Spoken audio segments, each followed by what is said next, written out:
একটা সুন্দরী মেয়ে একটা ঘর ভাড়ালে দেহ ব্যবসা করতেছে, আর ওই সুন্দরী মেয়ের তালত পড়ে হাজার হাজার যুবক চরিত্র নষ্ট করতেছে।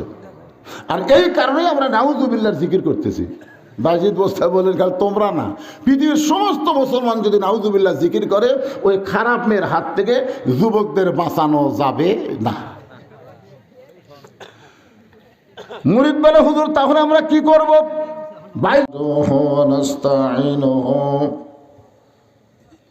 ونستغفره ونؤمن به ونتوكل عليه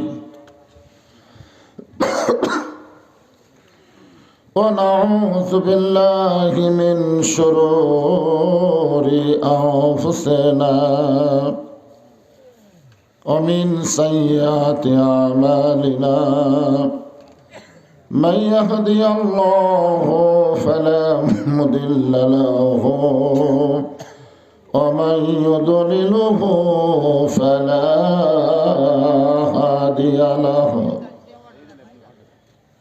সকলে জবান খুলে বলেন, আশহাদু আল্লা ইলাহা ইল্লাল্লাহু ওয়াহদাহু লা শারীকা লাহু ওয়া আশহাদু আন্না মুহাম্মাদান আবদুহু ওয়া রাসূলুহু আল্লাযী أرسل رسوله بالحق بشيرا ونذيرا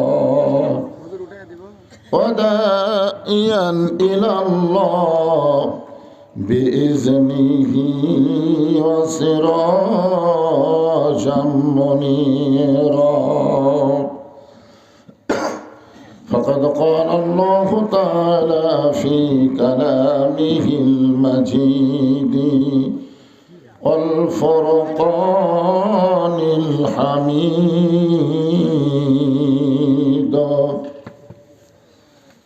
জবান খুলে সকলে পড়েন, আউযু বিল্লাহি মিনাশ শাইতানির রাজীম বিসমিল্লাহির রহমানির রহিম। ইন্নাল্লাযীনা ক্বালু রাব্বুনাল্লাহু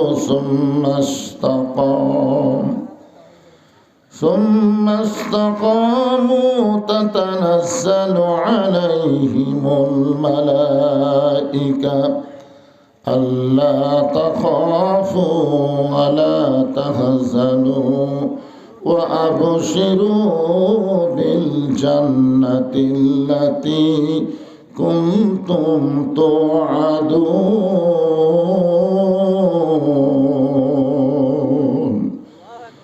إن الله وملائكته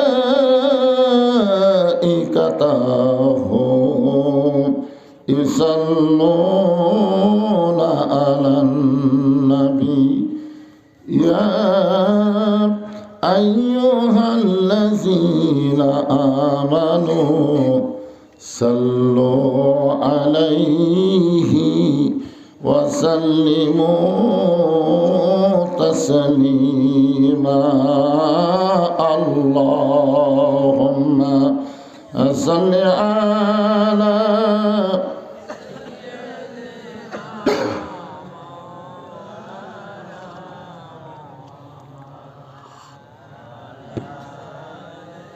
سيدنا شفيعنا مشرق حب محمد সকলে বলি সাল্লাল্লাহু আলাইহি ওয়াসাল্লাম। मतलाए दीवानी माँ मतलाए खुर्शीद शकास सीनाए सो जानी माँ बलागल उला बेकमालिही كشف الدجى بجماله حسنت جميع كساله صلوا عليه وآله اللهم آمين জান্নাতের বাগান থেকে জান্নাতি মানুষদেরকে নিয়ে আমি গুনাহগার তোমার রহমতের দরজায় দুখানা হাত তুলেছি আল্লাহ। হাসরের ময়দানে জাব্বার আর কাহার নামে রূপ নিয়া তুমি যখন বিচার শুরু করবে,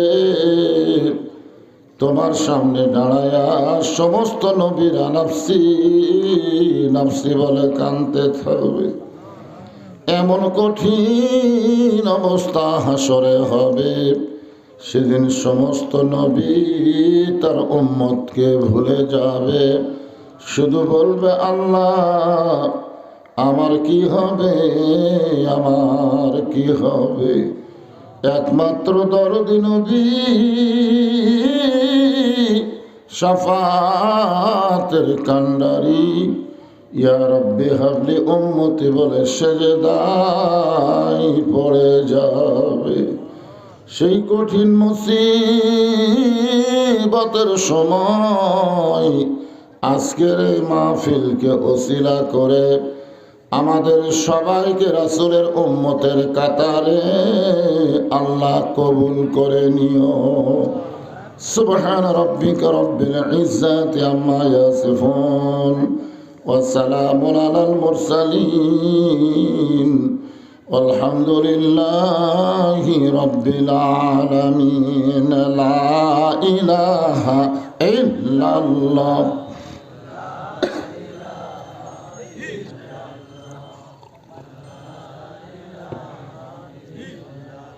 সবাই সবাই মাঝে মাঝে না, সবাই পড়েন লা ইলাহা ইল্লাল্লাহ।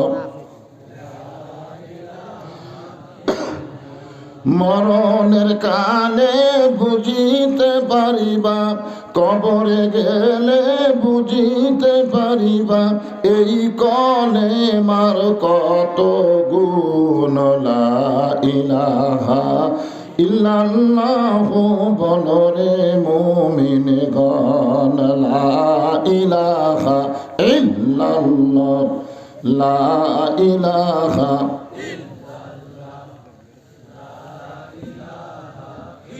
আল্লাহ রাসূল বলেছেন, জিকির পরে করেন, আল্লাহ রাসূল বলেছেন আফজালুজ জিকির লা ইলাহা ইল্লাল্লাহ। কোনো মানুষ যদি সারা জীবন পাপ করে আর মৃত্যুর সময় এই কলেমার জিকির করতে করতে যদি মারা যায়, শুধু কলেমার জিকির জবানে জারি থাকার কারণে আল্লাহ তার জীবনের সব গুনাহ মাফ করে দেয়। এখন বলেন এই কলেমার জিকিরের দাম কম না বেশি? তো মুখ বন্ধ না রেখে সবাই পড়েন লা ইলাহা ইল্লাল্লাহ, লা ইলাহা। যার দিলে আছে আমার আল্লাহর ভয়, যার মনে আছে আল্লাহর ভয়, আল্লাহ আল্লাহ সব সময়। আহার নিদেরা ভালো লাগে না, এই ভালো লাগে না, ভালো লাগে শুধু আল্লাহ জোরে লা ইলাহা। লা ইলাহা ইল্লাল্লাহু মুহাম্মাদুর রাসূলুল্লাহ। রাসূলের মহব্বতে সকলেই বলবো সাল্লাল্লাহু আলাইহি ওয়াসাল্লাম। রত্নাগাড়ি জামে মসজিদ কমিটি কর্তৃক আয়োজিত আজকের এই তাফসীরুল কোরআন মাহফিল ও ইসালাত সওয়াব মাহফিল আল্লাহ তাআলা যিনাকে সম্মানিত সভাপতির আসনে কবুল করেছেন, জনাব আলহাজ গোলাম মোস্তফা বুলু। আজকের এই মাহফিলের সম্মানিত সভাপতি জনাব মোহাম্মদ আব্দুল ওয়াহিদ,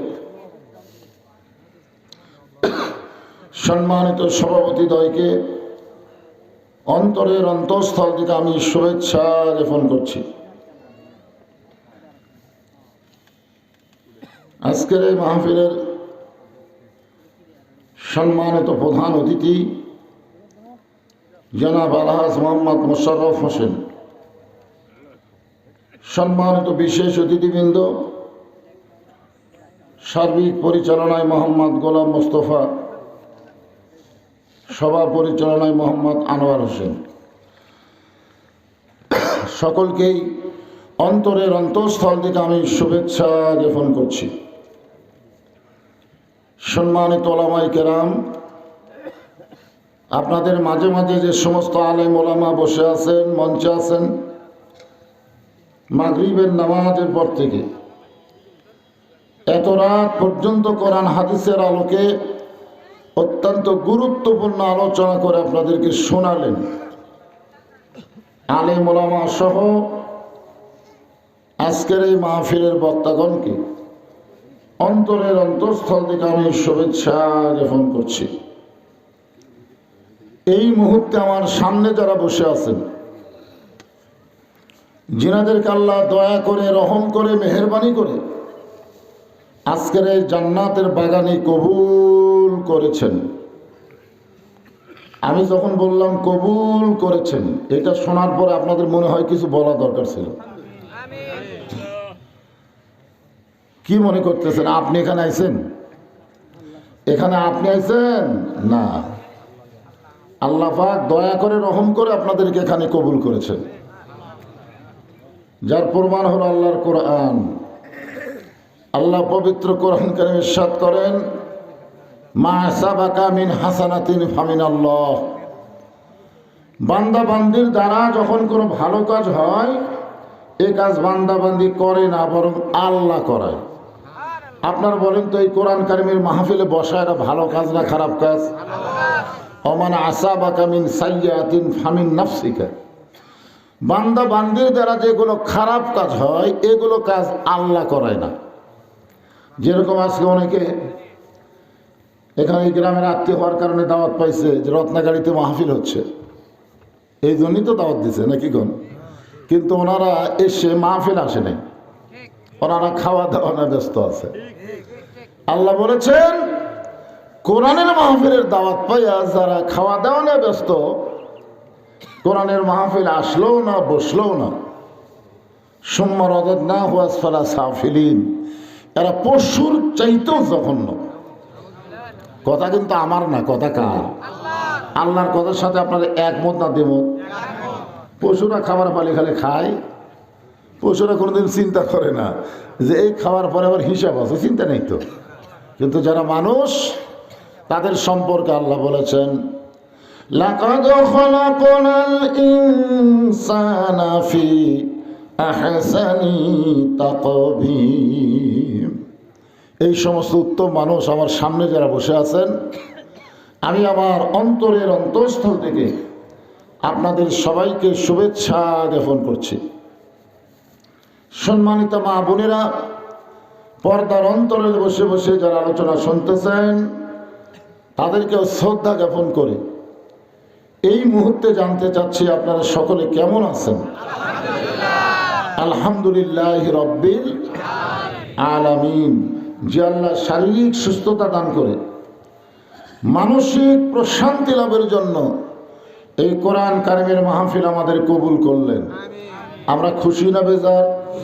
তাহলে জবান করে সমস্বরে সকলে বলবো, রব্বানা লাকাল হামদ হামদান কাসীরান তাইয়িবান মুবারাকান ফীহি। আমরা প্রশংসা করলাম কার? কেন করলাম? এই কারণে আমরা আল্লাহর প্রশংসা বেশি বেশি করব। আমরা এই দুনিয়াতে আসার আগে আর একটা জগতে ছিলাম, সেই জগৎকে বলা হয় আলমে আরওয়াহ, রুহের জগৎ। আর এই রুহের জগতে আল্লাহ আমাদেরকে অত্যন্ত পছন্দ করেছেন। আমাদেরকে এই পছন্দ করার কারণে দুনিয়াতে আল্লাহ আমাদের মুসলমানের ঘরে কবুল করেছেন। দুনিয়াতে মানুষ পাঠানোর দায়িত্ব কার? আল্লাহ যদি আমাদেরকে হিন্দুর ঘরে পাঠাতো, মনে করেন, আমাদের করার কি আছে? যদি আল্লাহ ইহুদি খ্রিস্টানদের ঘরে আমাদের পাঠাতো, আমাদের করার কিছুই ছিল না।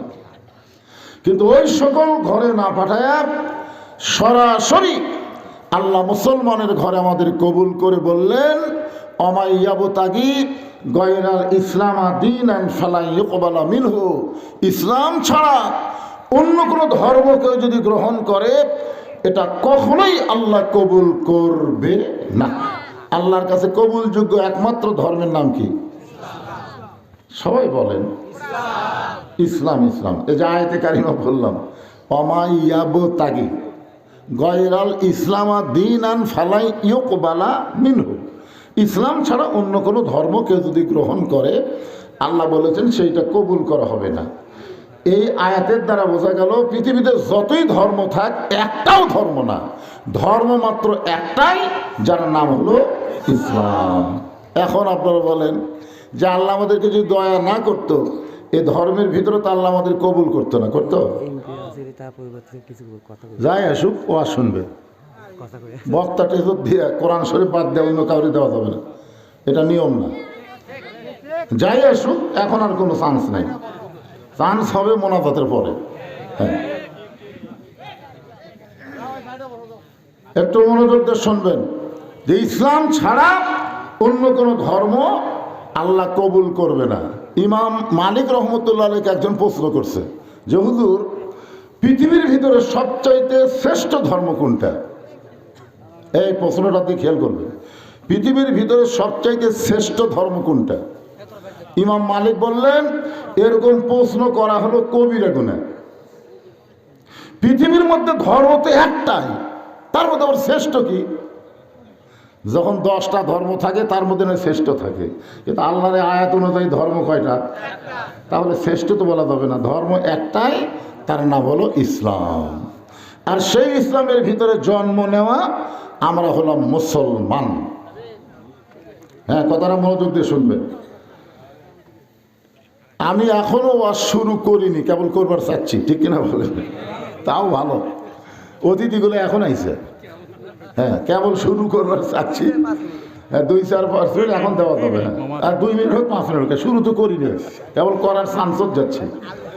হ্যাঁ, আসলে বুঝি না। আমি কিছুদিন আগে এক মাহফিল, এটা হচ্ছে আপনার কানাইয়ের মধ্যে, আমি ওয়াজ শুরু করার 8 ঘন্টা পরে অতিথি,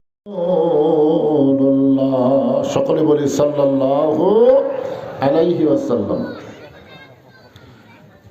যে সমস্ত নেতৃবৃন্দ আজকে উপস্থিত হয়েছেন আমরা সকলেই তাদেরকে শুভেচ্ছা স্বাগতম জানাই। বিশেষ করে দেশ নেত্রী বেগম খালেদা অসুস্থ, তিনি অত্যন্ত মারাত্মক অসুস্থ, তার জন্য সুস্থতার দোয়া করি, আল্লাহ তাকে পুরোপুরি সুস্থতা দান করুক। জোরে কোন আমিন, সবাই বলে আল্লাহুম্মা আমিন। আর মোশাররফ ভাই তো বুঝতেছেন, চেহারাও যেরকম সুন্দর, ব্যবহারও সেরকম সুন্দর, বলবেন ঠিক না? মানুষটা আসলে খুব নরম মানুষ। আমি কয়েকদিন আগে দাসগ্রাম গেছিলাম, ওখানে উনি আসতে পারেন নাই, খুব কাজ চলতেছে এখন, সরকারগত না তো পার্টিগত কাজ, বুঝছেন? তা আলহামদুলিল্লাহ আমরা তার জন্য দোয়া করি। মোশাররফ ভাইয়ের পক্ষ থেকে এখানে কোনো ঘোষণা হয়েছে নাকি? কিছু দেওয়ার ঘোষণা হয়েছে? হ্যাঁ, কিছু দিছে? আচ্ছা আচ্ছা, ঠিক আছে, কিছু দিছে, যেটা দিছে সেটা এখন ঘোষণা দেওয়া যাবে না।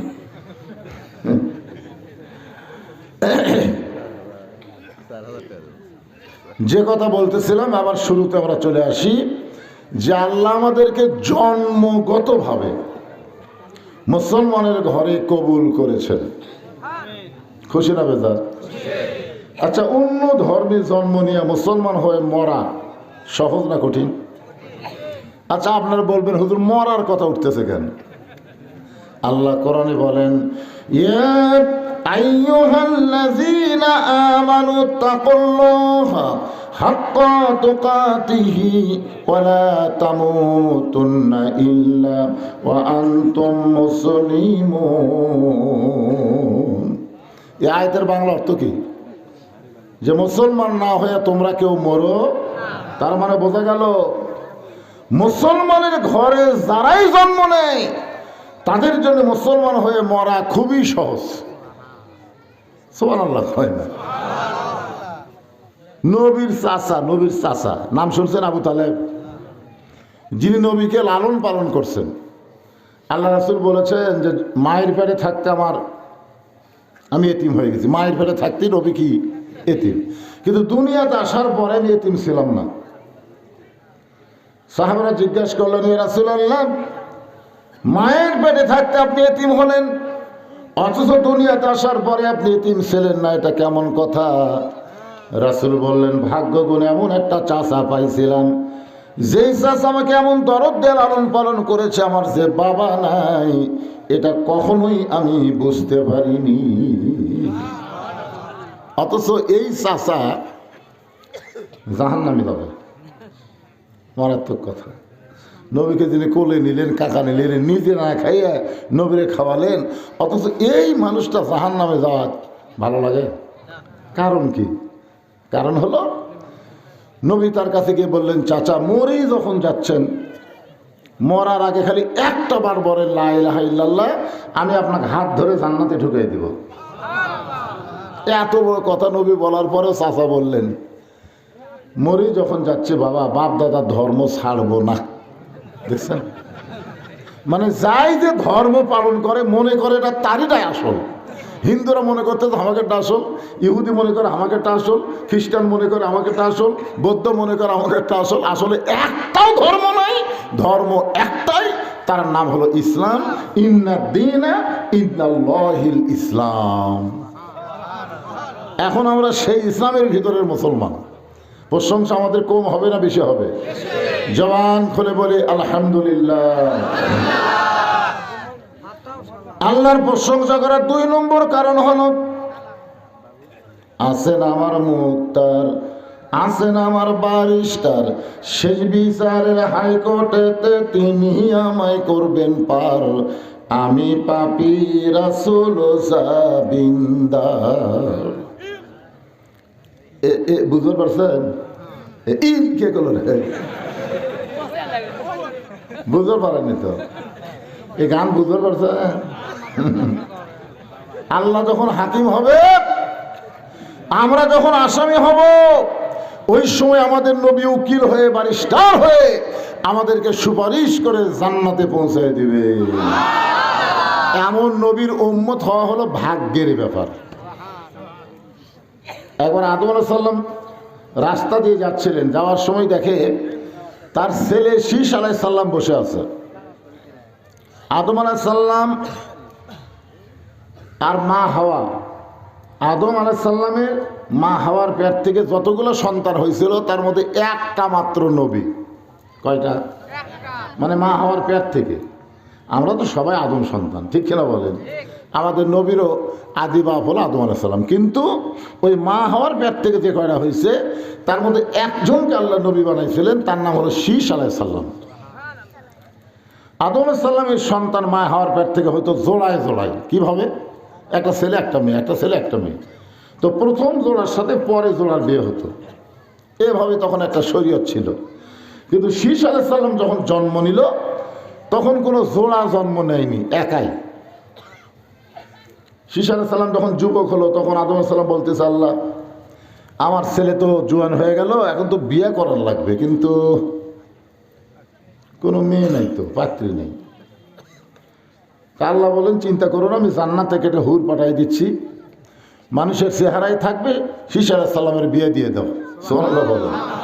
সর্বপ্রথম এ দুনিয়াতে জান্নাতের হুরকে বিয়ে করেছে আদম নবীর ছেলে নবী শীষ আলাইহিস সালাম। আদম আলাইহিস সালাম রাস্তা দিয়ে যাওয়ার সময় দেখে ছেলে শীষ বসে আছে, কিন্তু বসার সাইজ ভালো না।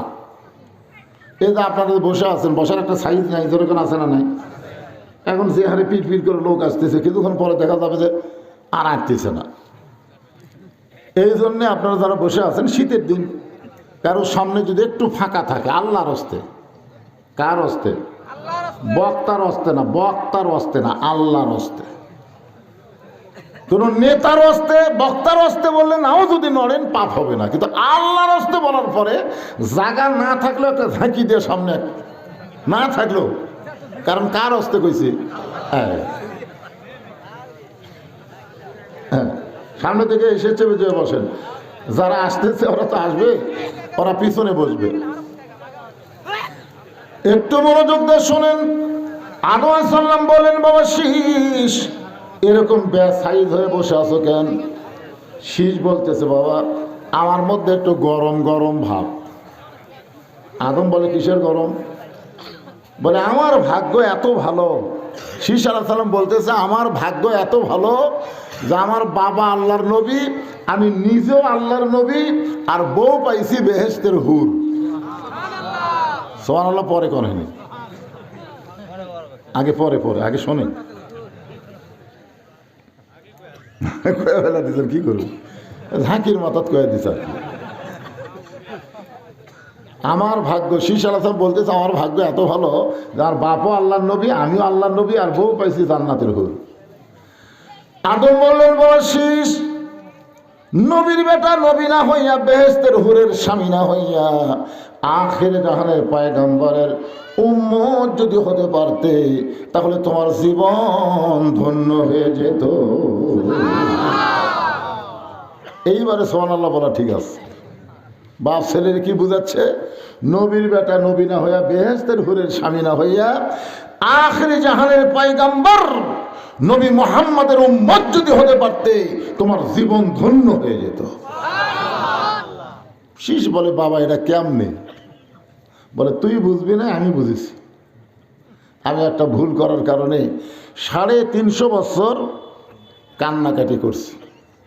একটা মাত্র ভুল। সে ভুলটা কি কন্ত? গন্ধম ফল খাওয়া। সে ভুলটা হলো, তোমার মায়ের দিকে আমার খেয়াল ছিল না। যখন আল্লাহ আদমকে জান্নাত থেকে বের করে দিচ্ছেন, আদম বলতেছে, আল্লাহ আমার তো কোনো দোষ নাই। আল্লাহ বলে, তোমার দোষ নাই, সেটা তো আমিও জানি। আদম বলতেছে, আমি গন্ধম গাছের কাছে যাইনি, গন্ধম ফল খাইনি, হাওয়া ধামাক খাওয়াছে, বুঝবার পারিনি। যখন বুঝবার পারছি শরবতের মধ্যে গন্ধম মিশানো আছে, তখন ডান হাত মুখের মধ্যে দিয়ে রক্ত বমি করছি। বলো তো আল্লাহ, আমার দোষ কোথায়? আল্লাহ বলছে, তোমার কোনো দোষ নাই, কিন্তু হাওয়া তোমার কে হয়? হাওয়া তোমার বউ হয়। তোমার বউ গন্ধম গাছের কাছে গেছিল, তুমি তখন কোথায় ছিলে? একদম কয়, আল্লাহ আমি তো খেয়াল করিনি। তোমার বউ যে গন্ধম ফল গাছের থেকে পারলো, তখন তুমি কোথায় ছিলে? আমি খেয়াল করিনি। গন্ধম যে খাইলো, তুমি কোথায় ছিলে? আমি খেয়াল করি। গন্ধম যে পিসা শরবত করলো, তখন তুমি কোথায় ছিলে? খেয়াল করিনি। তো বিয়ে করবা তুমি, খেয়াল করবো আমি? আল্লাহ বলতেছে, বিয়ে করবা তুমি আর খেয়াল করবো আমি? যে বইয়ের প্রতি খেয়াল হয় না, বউ যত পাপ করে, পাপ শুধু বইয়ের হয় না, স্বামীরও হয়। আজকে আপনার বউ কি করতেছে, আপনি স্বামী হিসাবে খেয়াল করবেন না? আপনার বউ নিজের বাড়ির আত্মীয় স্বজনকে শেয়ারে খাওয়ায়, আর আপনার বাপ মা ওদের খাওয়ায় না, খেয়াল করবেন না? করছেন খেয়াল? অ্যাঙ্গেলে ডোজ, অ্যাঙ্গেলের দিন শেষ, এখন ডাইরেক্টের বাংলাদেশ। জোরে কথা দেখছেন, আরো অ্যাঙ্গেল। হাসিনা আছে কেন পাগলা, কিসের অ্যাঙ্গেল? দুয়ার মধ্যে আমরা ঠেলাত পড়ে বলছি, রব্বানা আতিনা ফিদ দুনিয়া হাসিনা। হাসানার জায়গা ঠেলাত পড়ে হাসিনা খুঁজি আমরা। সেই 15.5 বছরের কষ্টের দিন শেষ, অ্যাঙ্গেল আর কোনো চলবে না, এখন ডাইরেক্টে কথা হবে। জোরে কোন ঠিক কিনা? ডাইরেক্ট। আরো অ্যাঙ্গেল।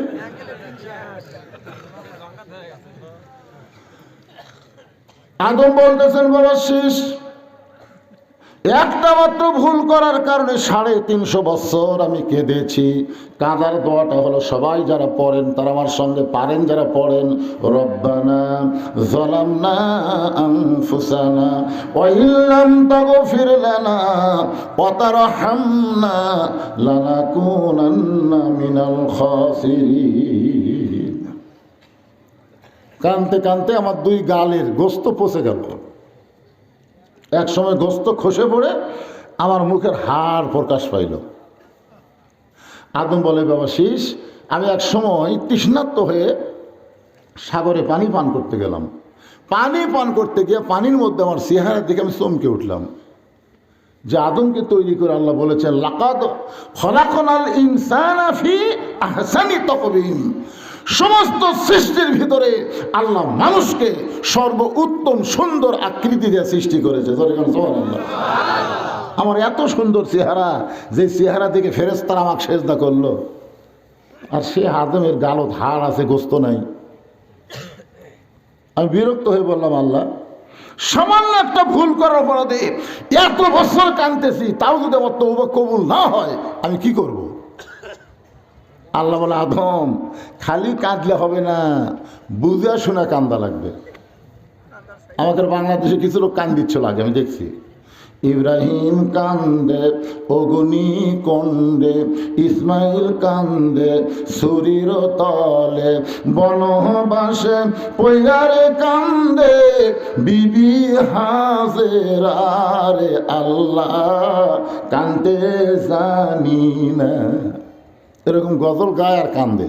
ফেরেশতা বলে, আল্লাহ তোমার বান্দা গজল কই এমন কান্দতেছে, এর রেজাল্ট কি? আল্লাহ বলতেছে মরার সাথে সাথে জাহান্নামী, মানে মরবি আর জাহান্নামে যাবি। ফেরেশতা কয়, আল্লাহ এই কান্দা কান্দিচ্ছে, খালি কান্দলে হবে, বুঝা কান্দা লাগবে। উনি তো বলতেছে ইব্রাহিম কান্দে অগ্নিকুণ্ডে, ইব্রাহিম নবীকে অগ্নিকুণ্ড পাশা, জোরে কোন পাশে? অগ্নিকুণ্ডে পড়ার আগেই আল্লাহ বলেছেন কুল্লাইয়ানারু কুনি বারদাও ওয়া সালামান আলা ইব্রাহিম, আমি আল্লাহ ইব্রাহিমের জন্য শান্তির বাগান বানালাম, আর এই শয়তান কয় অগ্নিকুণ্ডে কান্দিচ্ছে।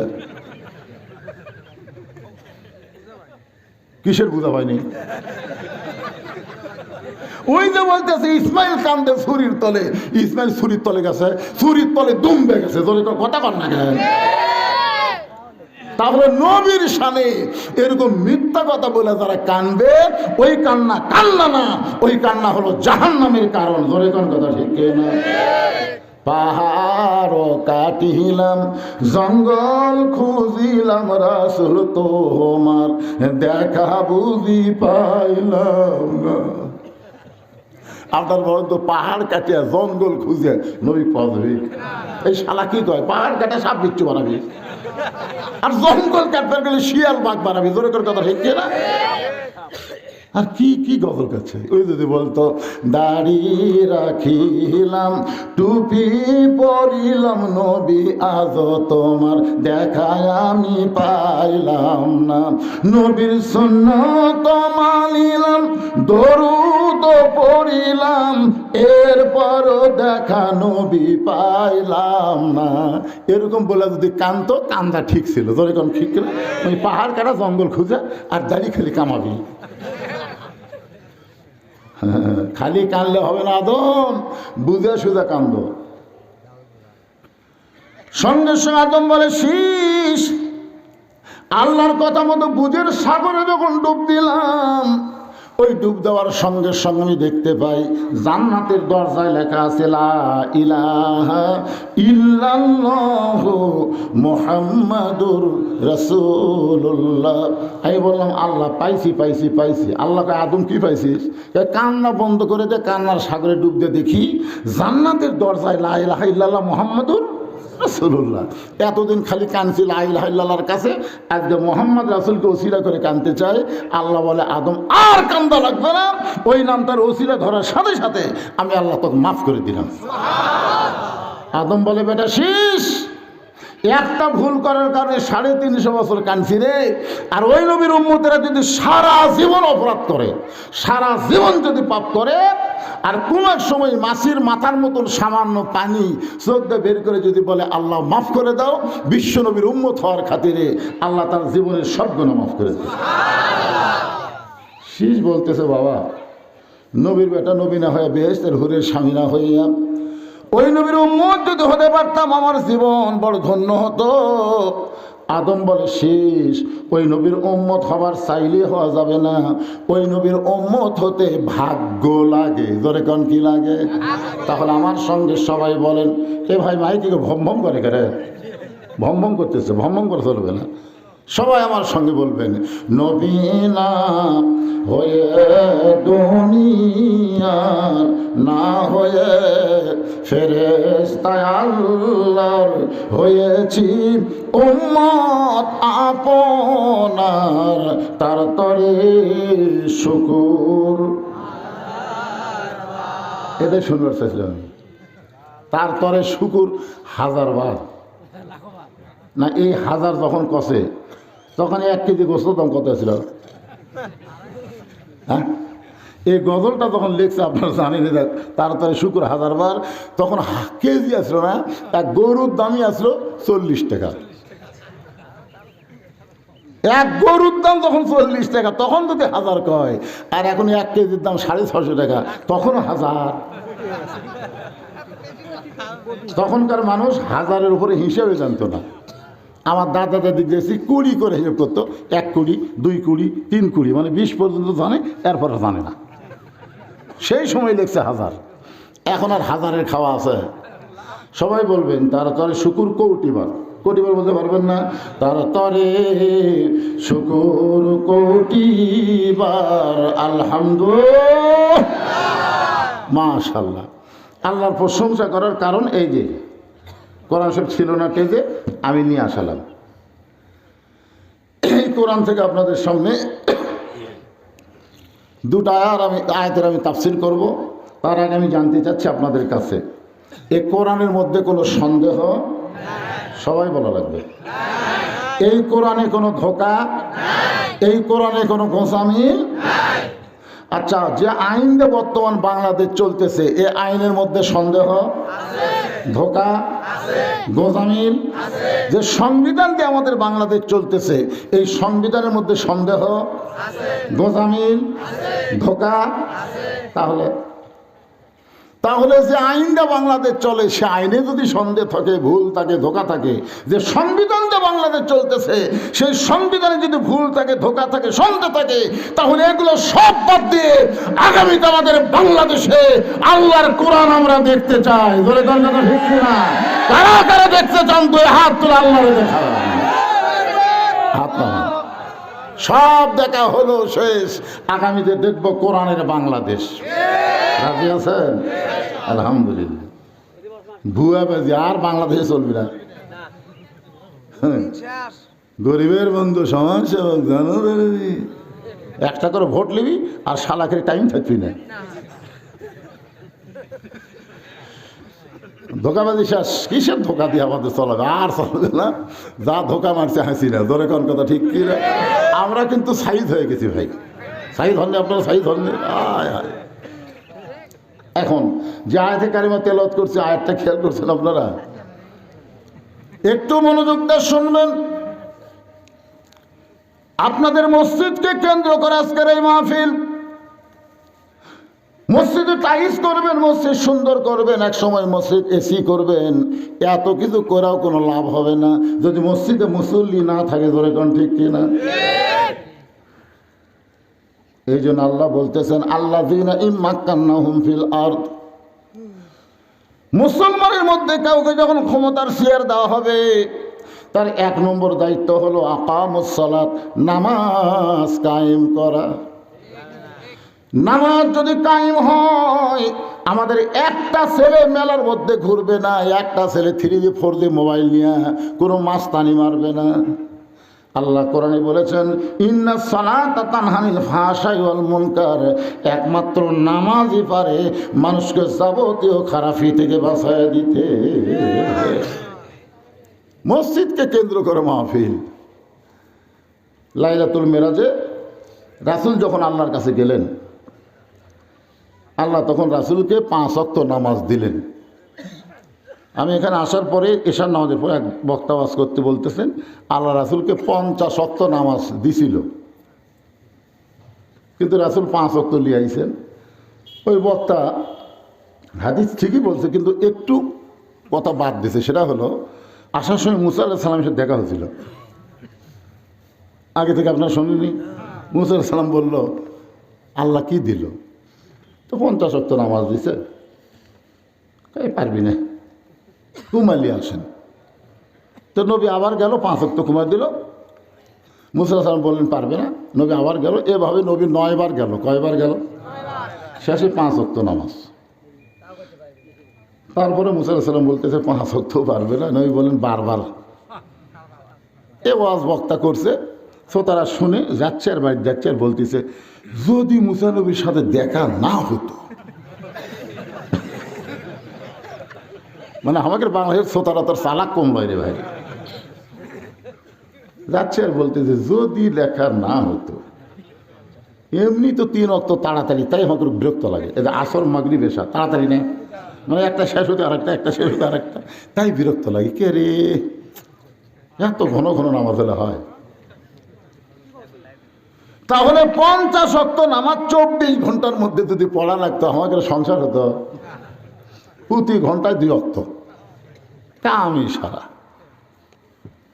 আসলে নামাজ জিনিসটা আমাদের বোঝা লাগবে।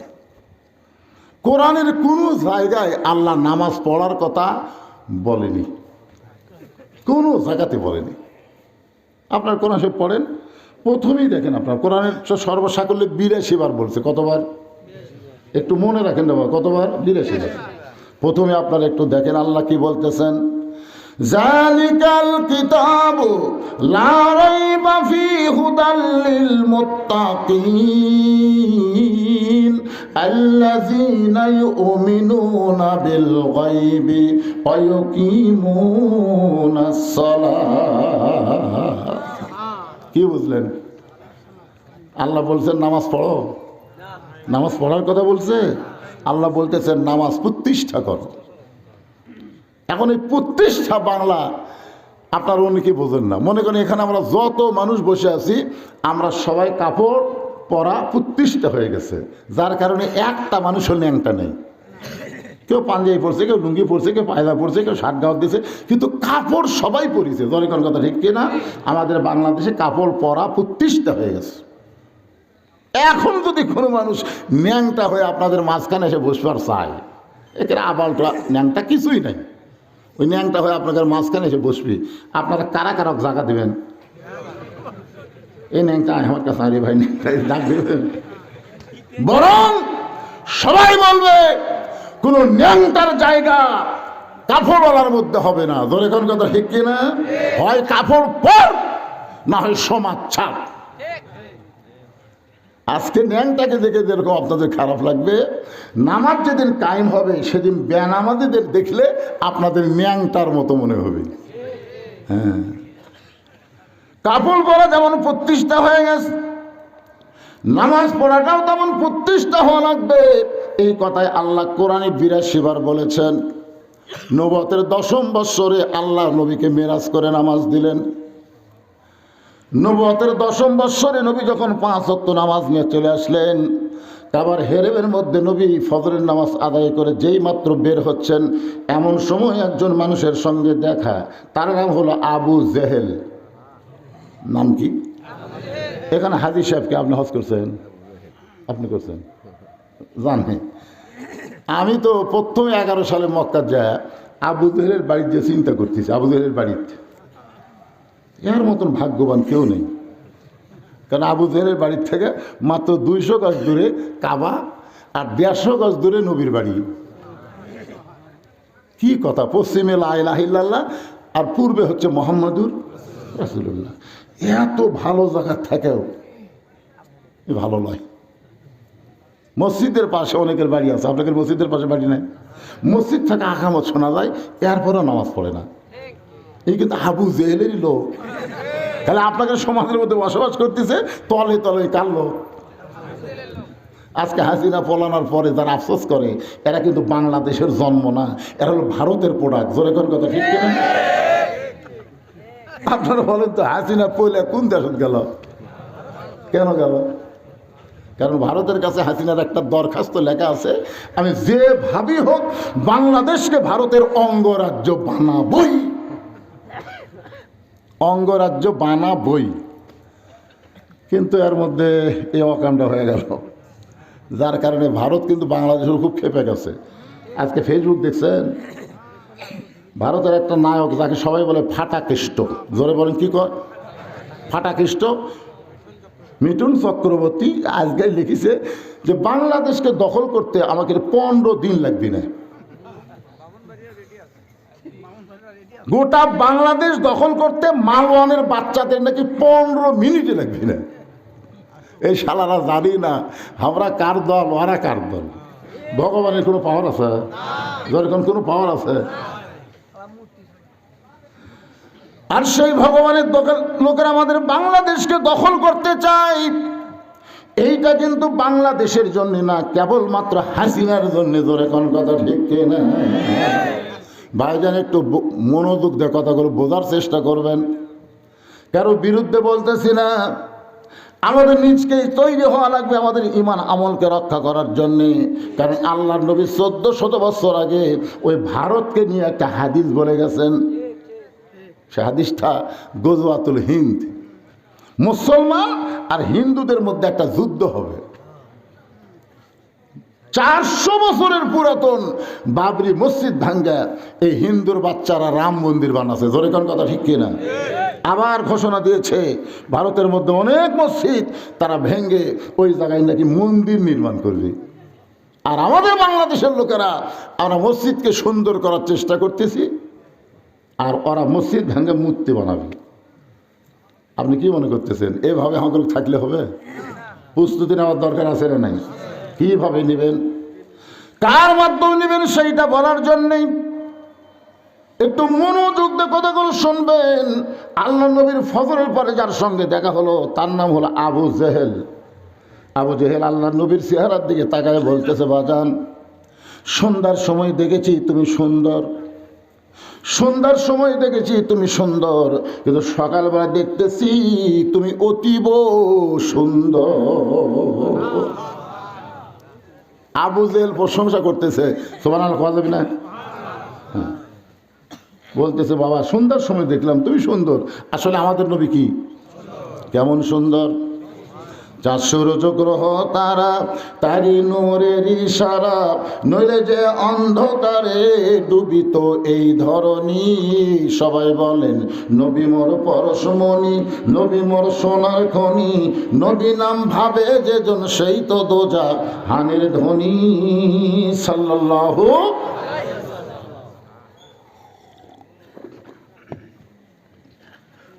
আল্লাহ নবী বললেন, চাচা সন্ধ্যার সময় আপনি আমার সুন্দর দেখলেন, আর সকালবেলা এত সুন্দর দেখার কারণ হলো আজকে গভীর রাত্রে আমি ঘুম থেকে চেতন পাইলাম। ফেরেশতা জিবরাইল আমাকে ঘুম থেকে চেতন করে জমজমের কূপের পানিতে ওযু করানোর পরে সেখান থেকে বাইতুল মুকাদ্দাসে গেলাম। বাইতুল মুকাদ্দাসে গিয়ে 2 রাকাত নামাজের ইমামতি করলাম। সেখান থেকে 7 আসমান পাড়ি দিয়ে আল্লাহর আরশে গেলাম। আল্লাহর সঙ্গে আমার মেরাজ হলো। আল্লাহ পাক আমাকে 5 ওয়াক্ত নামাজ দিল। সেই 5 ওয়াক্ত নামাজ নিয়ে রাতারাতি ফেরত এসে সকালবেলা ফজরের নামাজ পড়ে আপনার সঙ্গে আমার দেখা হলো। আমার মনে হয় আরশের ভিতরে আল্লাহর সঙ্গে আমার মেরাজ করার কারণে আমার চেহারার মধ্যে নূর ভাসতেছে। আপনার তো সুবহানাল্লাহ করলেন, কিন্তু আবু জেহেল বাংলাদেশের শতকরা যারা আওয়ামী লীগও করে তারাও বলে আল্লামা সাইদি হুজুর আল্লাহর ওলি। কথা কন না কেন, কথা কন না কেন? আমার এলাকার এক আওয়ামী লীগ বলতে পারে সাইদি হুজুর আসলে আল্লাহর ওলি। আমি বলতেছি মরার পরে করছু গা। ওই যে বলছে যে একদিন বাংলার 12 কোটি মুসলমান গাছের গোড়া ঝাঁকি মারবে, দিল্লির মামু বাড়ি গিয়ে পড়বা। তোর এখন কথা ঠিক না? এখন বলতে পারে সাইদি হুজুর আল্লাহর ওলি, তো মরার পরে কোষ করে শয়তান। আগে 13 বছর অন্যায় ভাবে আল্লাহর ওলিকে জেলের মধ্যে বন্দি রাখছে। তোর এখন কথা ঠিক কিনা? 13 বছর জেলের মধ্যে বন্দি রেখে ওদের কলিজার খায়েশ পিটে নাই, জেল থেকে হাসপাতাল নিয়ে গিয়ে আল্লাহর ওলিকে ভারতের পরিকল্পনায় তাকে হত্যা করা হয়েছে। কথা ঠিক কিনা ভাই? কি বুঝতেছেন? সবাই ভালো। আপনার সুবহানাল্লাহ বলেন। আবু জেহেল সুবহানাল্লাহ। আমাদের কাহলোর মধ্যে 3টা লিক বার আছে। লিক লয়, লিক। মেয়ে মানুষের মাথার দেখুন উকুন হয়, একটা হলো ঢেলা, একটা হলো লিক। এই ঢেলাটা খুব ভালো পারে, বড় তো তুলে এরকম বুড়ে আঙ্গুলের উপর। মেয়ে মানুষ যখন ফুটাই বুঝতে মনে যুদ্ধ জয় করলো। কানের কাছে ফুটুস করে ফুটে ওঠে, এর নাম হলো ঢেলা। আর একটা বার আছে লিক, আফসোস লিক, গুজব লিক, হতাশা লিক। এই 3টা লিক আছে, খুব খেয়াল করবেন, আপনাদের পাড়া তো থাকতে পারে। এত কিছু হাসিনা করার পরেও এখন হাসিনার কথা মুখতা নেই, এরা কেমনে আমার বুঝে আসে না। আল্লাহর বান্দার একটু মনোযোগ দিয়ে শুনবেন। আবু জাহেল চিল্লায় বলতেছে, তুমি পাগল, তুমি পাগল, তুমি পাগল। নবী চমকে উঠে বললেন, চাচা আমার মধ্যে পাগলামের কি দেখলেন? আবু জাহেল বলতেছে, তুই না কইলি বাইতুল মুকাদ্দাসের ভিতরে গিয়ে 2 রাকাত নামাজ পড়াইছি। ওই বাইতুল মুকাদ্দাস আমি জীবনে 2 বার গেছি, যাইতে লাগে 30 দিন, আসতে লাগে 30 দিন। বাইতুল মুকাদ্দাসে যাইতে লাগে কয় দিন? আসতে লাগে 30 দিন। আর তুই কইলি আজকে রাত্রেবেলা বাইতুল মুকাদ্দাসে নামাজ পড়ালি, সেখান থেকে 7 আসমান পাড়ি দিয়ে আল্লাহর আরশে গেলি, আল্লাহর সঙ্গে তোর দেখা হলো, আল্লাহ তোকে 5 ওয়াক্ত নামাজ দিল। একটা কথাও আমার বিশ্বাস হয় না, তুই বাইতুল মুকাদ্দাসে কেমনে গেলি? এইটা শোনার সঙ্গে সঙ্গে আমার মনে হয় তুই পাগল হয়ে গেছিস। এই কথা বলে আবু জেহেল যখন দৌড় দেয়, নবী জোড় হাত করে বলে, চাচা আপনি আমাকে 1000 বার পাগল বলেন, আমার কোনো সমস্যা নাই, কিন্তু আমার পাগল বলে আপনি কোথায় যান? আবু জেহেল বলতেছে, অনেক দিন হলে তোকে আমি আমার কাছ থেকে তাড়ানোর একটা চেষ্টা করতেছি, অনেক দিন থেকে আমার কাছ থেকে তোকে তাড়ানোর চেষ্টা করতেছি, কারণ আমি খেয়াল করে দেখলাম অনেক মানুষ এই রাস্তা দিয়ে যায়, আমার বাড়ির দিকে থুতু দেয় আর তোর বাড়ির দিকে সালাম দেয়। আমি জানলাতে দেখি অনেক লোক এই রাস্তাতে যাওয়ার সময় আমার বাড়ি থু, আর তোর বাড়ির দিকে আসসালামু আলাইকুম। সেদিন থেকে বুঝতে পারছি যে তোর মতন ভালো মানুষ আমার মতন খারাপ মানুষের কাছে থোয়া যাবে না। কিন্তু তোকে তাড়ানোর কোনো ইস্যু নাই, তো কি করে তোকে তাড়াবো? এবার ইস্যু পাইছি রে, তো পাগল বানা এলাকা থেকে তাড়াই দিব। এই মনে করে বুঝে দৌড়ে হযরত আবু বকরের বাড়ির দরজা দিয়ে ডাক দিলেন, আবু বকর। হয়তো আবু বকর চমকে গেছে, এত বড় নেতা হইয়া এই সকালবেলায় আমার বাড়ির দরজা, মনে হয় নেতা ভোটর ডান আছে। দেখবেন বড় বড় নেতা যখন আপনাদের কাছে আসবে, বুঝবেন সামনে ভোট।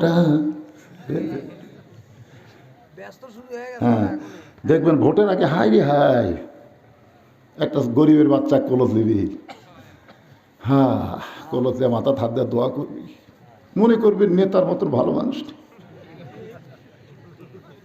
5 বছর পর পর বসন্তের কোকিল, এরা কিন্তু নেতা না, নেতা সব সময় মানুষের সঙ্গে থাকা লাগবে। ধরে কোন কথা ঠিক কি না? সব সময় মানুষের মধ্যে নেতাকে থাকতে হবে। ভোটের সময় নেতা আসবে, ভোট গেলে আর আসবে না। আবু বকর মনে মনে চিন্তা করে, এত বড় নেতা সকালবেলায় আমার বাড়ির দরজায় আমার আবু বকর বলে ডাকতেছে, দেখি নেতার খবর কি। দরজা খুলে বলতেছে, নেতা এই সকালবেলায় আমার আবু বকর বলে ডাকতেছেন কেন? বলে, তোমার নবী যে পাগল হয়েছে তুমি জানো? যেই কইছে তোমার নবী পাগল হয়েছে তুমি জানো? সঙ্গে সঙ্গে আবু বকর চিৎকার করে বলতেছে, আবু জেহেল, যেই কথা একবার বলেছিস ওই কথা যদি আর একবার বলিস, যে কথা একবার বলেছিস ওই কথা যদি আর একবার, কি বুঝতে তাহলে কি? আবু জেহেল 3 ধাপ পেছনে গেছে। কি রে, তুই সবচাইতে নরম মানুষ। আল্লাহ রাসূল বলেছেন, আমার 4 জন সাহাবী 1 নম্বর। সবচাইতে নরম হলো আবু বকর, সবচাইতে গরম হলো উমর, সবচাইতে ধনী হলো ওসমান, সবচাইতে জ্ঞানী হলো হযরত আলী। মানে 4টাই 1 নম্বর। তাহলে নরমের 1 নম্বর কে? আবু বকর। আবু বকরের মতো নরম কোনো সাহাবী নেই। আর সেই সাহাবী বলতে আবু জেহেল, আর একবার, তাহলে একবার বল।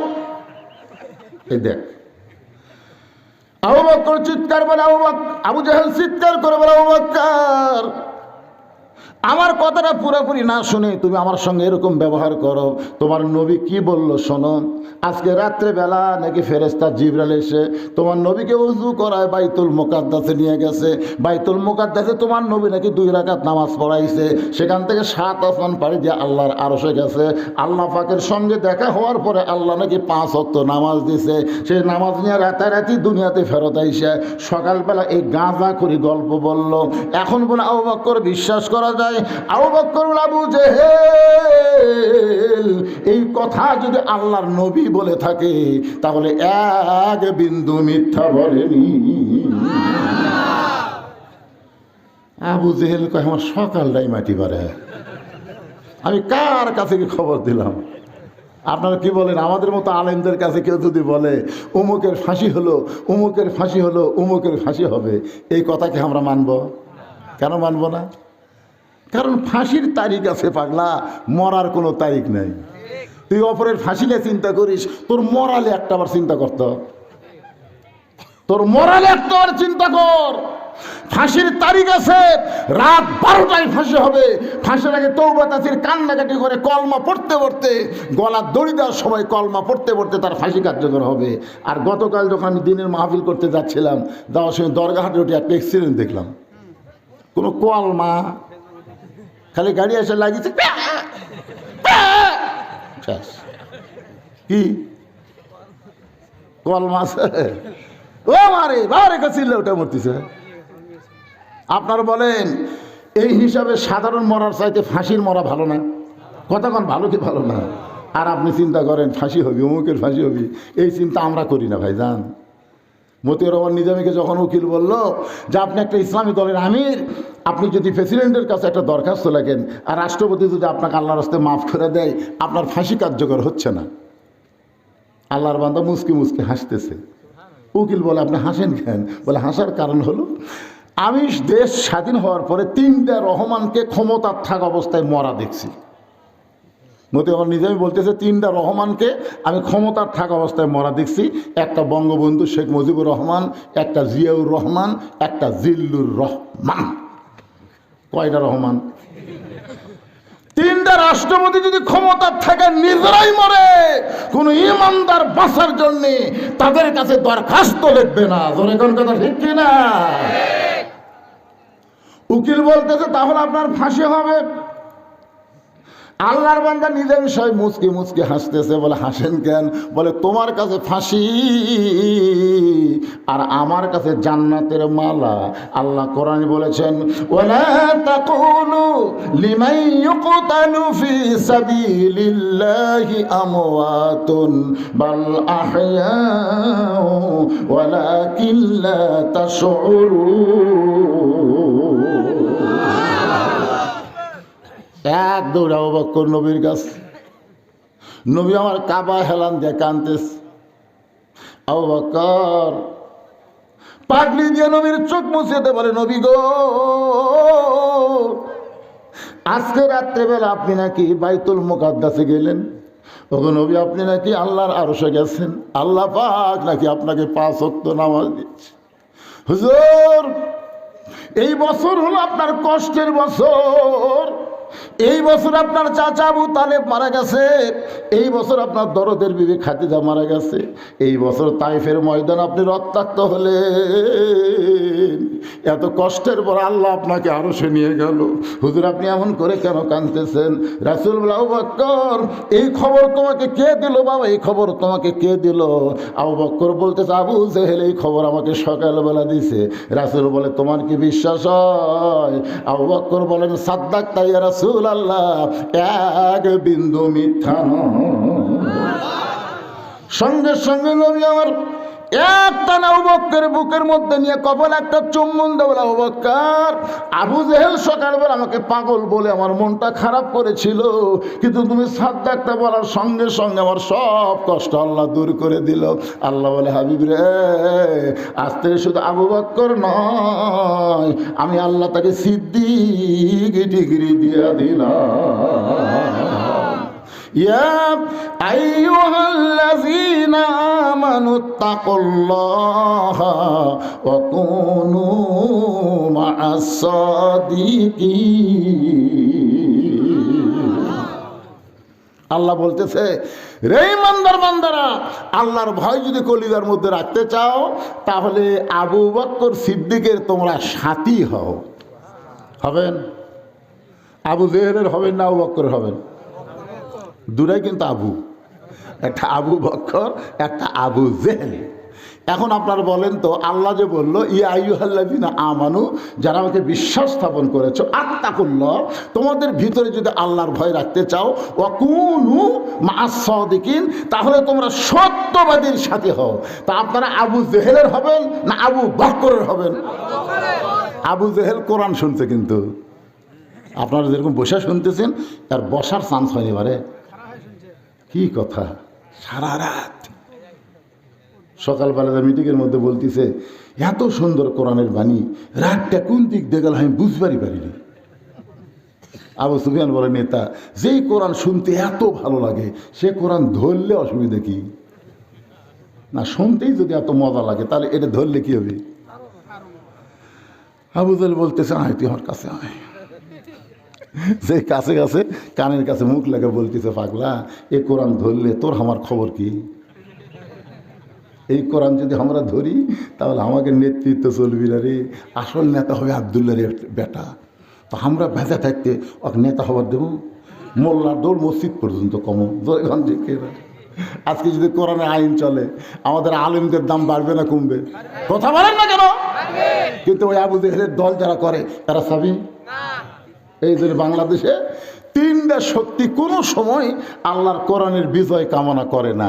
একটা হলো আবু জেহেল মার্কা রাষ্ট্রীয় শক্তি, এরা কোনোদিনও চাবে না যে কোরআন দিয়ে বাংলাদেশ চলুক। 2 নম্বর হলো যারা কোটিপতি, যারা সুদ খেয়ে টাকা বাড়াচ্ছে, এরা কোনোদিনও চাবে না যে কোরআন চললে 2.5 টাকা জাকাত দেওয়া লাগবে, এই জন্য কোরআনের বিরুদ্ধচারণ করবে। ধরে কোন কথা ঠিক কিনা?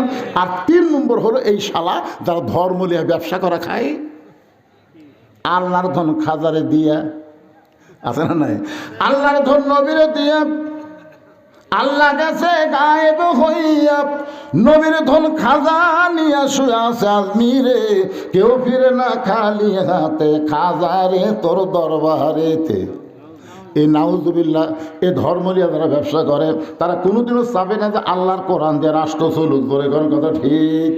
তাহলে এখন আপনাদের কাছে আমি জানতে চাই, ওয়াকুনু মা'আস-সাদিকিন শব্দের অর্থ হলো সত্যবাদীদের সাথী হওয়া লাগবে। আর কোরআনের চাইতে সত্য কোনো কথা এই দুনিয়া তার একটাও নেই। কথা কর না কেন? তাহলে এই কোরআনের সাথীকে আপনারা হবার চান? কারা কারা হবেন? গভীর রাতে আল্লাহকে একটু হাত দেখান। লিল্লাহি তাকবীর, হাত নামান। আল কোরআনের আলো কুটি জ্বলাবে না, কোরআনের সাথী হয়েও তাও ঘর। এই হাসিনার সময় যদি ঘরে ঘরে জ্বালক হয় না, তারা আওয়ামী লীগ কয় ঠিক আছে, লাইন ঠিক আছে। ভাইজান এইবারে আর ওই ঘর ঘর লয়, কারণ আপনার ঘরত বাতি আছে, রাস্তা অন্ধকার, আপনি বাড়ি আসতে পারবেন? হাতত কি লাগবে? লাইট, তাহলে আপনি নিলেন কে? আল কোরআন আলো ঘরে ঘরে, লাইট কি নিলেন? তার মানে বোঝা গেল আমরা এমন একটা স্লোগান দিব যেটা সংসদে না, ঘরেও না। আমি যে আল কোরআনের আলো, আপনারা বলবেন সব জায়গায় জালো, আল কোরআনের আলো,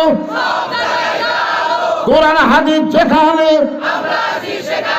দুনিয়ার মুসলমান লিল্লাহি তাকবীর।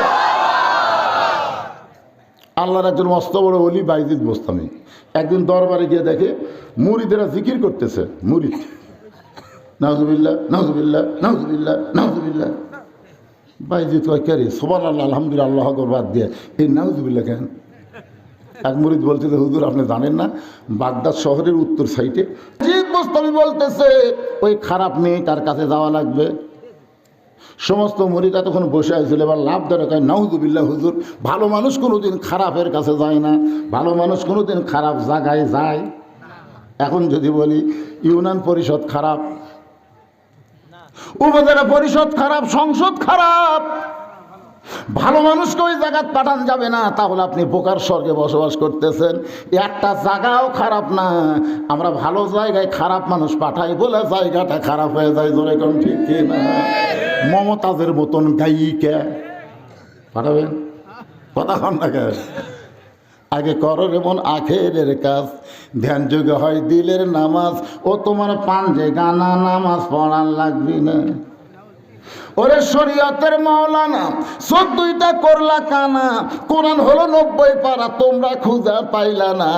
এই মমতাজের মতো একটা ভণ্ডকে আমরা সংসদে পাঠাইছি। ধরে কোন ঠিক কিনা? আসলে সংসদ খারাপ না, খারাপ মানুষকে আগামীতে আর আমরা পাঠাবো।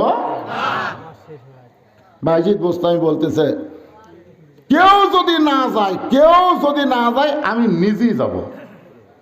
সমস্ত মুরিদ কয়, নাউজুবিল্লাহ হুজুর, আপনি একটা আল্লাহর ওলি হয়ে একটা খারাপ মেয়ের কাছে যাবেন? বাইজিদ বোস্তামি বললেন, আমি একলা যাব না।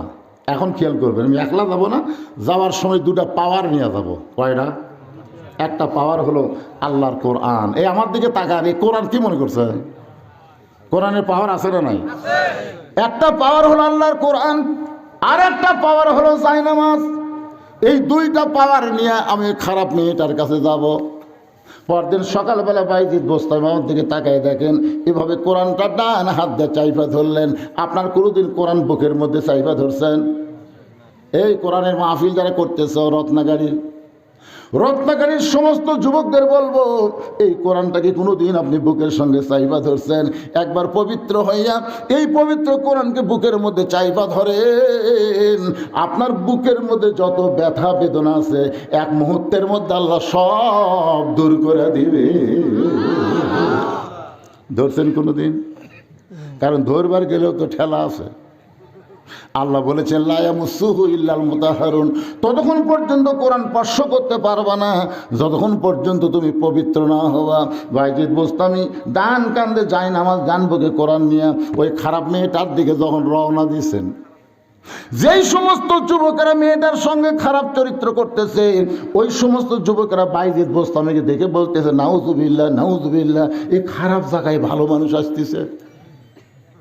বাইজিদ বোস্তামি ওদের কথায় কোনো কর্ণপাত না করে ওই মেয়েটার দরজা পর্যন্ত যখন পৌঁছে গেলেন, একটা যুবক মনে মনে চিন্তা করতেছে, বাইজিদ আল্লাহর ওলি হয়ে খারাপ জায়গায় কেন আসলো? এটা তদন্ত না করে বলার উপায় নাই। ওই ছেলেটা ঘরের দেওয়ালের পাশে লুকে আছে, আর বাইজিদ বোস্তামি দরজা দিয়ে বললেন, আসসালামু আলাইকুম ইয়া আহলাল বাইত। এই ঘরের মধ্যে যারা আছো তাদের প্রতি আল্লাহর রহমত বর্ষণ করো। জোরে কোন সুবহানাল্লাহ। বাইজিদ বোস্তামি একটা পতিতা খারাপ ব্যবসা মেয়ের দরজা দিয়ে সালাম দিছে, আসসালামু আলাইকুম ইয়া আহলাল বাইত। মেয়েটা ঘরের দরজা খুলে বলতেছে, হুজুর হুজুর, আপনি মনে হয় রাস্তা ভুল করছেন। আপনি মাথার টুপি এক হাঁটু দাঁড়িয়ে নিয়ে আপনি এই খারাপ মেয়ের দরজা সালাম দিলেন। হুজুর, আপনি মনে হয় রাস্তা ভুল করছেন। দেখেন, একটা খারাপ মেয়েও কিন্তু ভালো মানুষকে চিনে কি চেনে না? আপনাদের গ্রামে যখন টুপিওয়ালা, দাড়িওয়ালা, জুব্বাওয়ালা যদি কোনো পুরুষ যায়, একটা মেয়ে মানুষ তার সামনে আসবে, যদিও দেখে সাথে সাথে মাথার কাপড় দিবে। আর একটা প্যান্ট শার্ট পরা কেউ যদি যায়, এটা কে যায় রে, এটা কে রে? দাড়ি চাঁচা প্যান্ট শার্ট পরে কেউ গেলে মেয়েরা বাড়ির মধ্যে থেকে বেড়ে এসে দেখে এটা শাকিব খান গেল নাকি। আর টুপিওয়ালা, দাড়িওয়ালা, জুব্বাওয়ালা কেউ যদি যায়, দেখা তো দূরের কথা, তাড়াতাড়ি মাথার ঘোমটা দেয়। একটা খারাপ মেয়েও ভালো মানুষকে চেনে। জোরে কোন কথা ঠিক কিনা? একটা পতিতা পর্যন্ত বাইজিদকে বলতেছে, হুজুর আপনি ভালো মানুষ, এই খারাপ জায়গায় কেন আসলেন? আপনি মনে হয় রাস্তা ভুল করছেন। সঙ্গে সঙ্গে বাইজিদ বোস্তামি বলতেছে, তোমার ঘন্টার রেট কত? টাকা কে রে, নাকি ভ্যাসে হুজুর নাকি? টুপি দাড়ি দেখে বললাম আপনি ভালো মানুষ, আর এই ঘন্টার রেট কত? তাহলে মনে হুমায়ুন ফরিদি হবি। নাটক সিনেমার মধ্যে দেখেননি হুমায়ুন ফরিদি? এখানে টুপি দাঁড়িয়ে লাগে, এই বাবা হাজি সাহেব একটা মেয়ের সাথে খারাপ করতেছে, জনগণ বলতেছে টুপিওয়ালারাই খারাপ। আসলে কি টুপিওয়ালারা খারাপ? এটা কি আসলে হুমায়ুন ফরিদি ভালো মানুষ? ওই ভালো মানুষ সাইজা খারাপ মানুষের অভিনয় করতেছে। আমাদের বাংলাদেশে কোনো টুপিওয়ালা, কোনো দাড়িওয়ালা, কোনো কোরআনের মানুষ জঙ্গি হতে পারে না। যাদেরকে জঙ্গি বানানো হয়েছে এরা কিন্তু আসলে আলেম না। ধরে কোন কথা ঠিক কিনা? আলেম সাইজা জঙ্গিগিরি করেছে।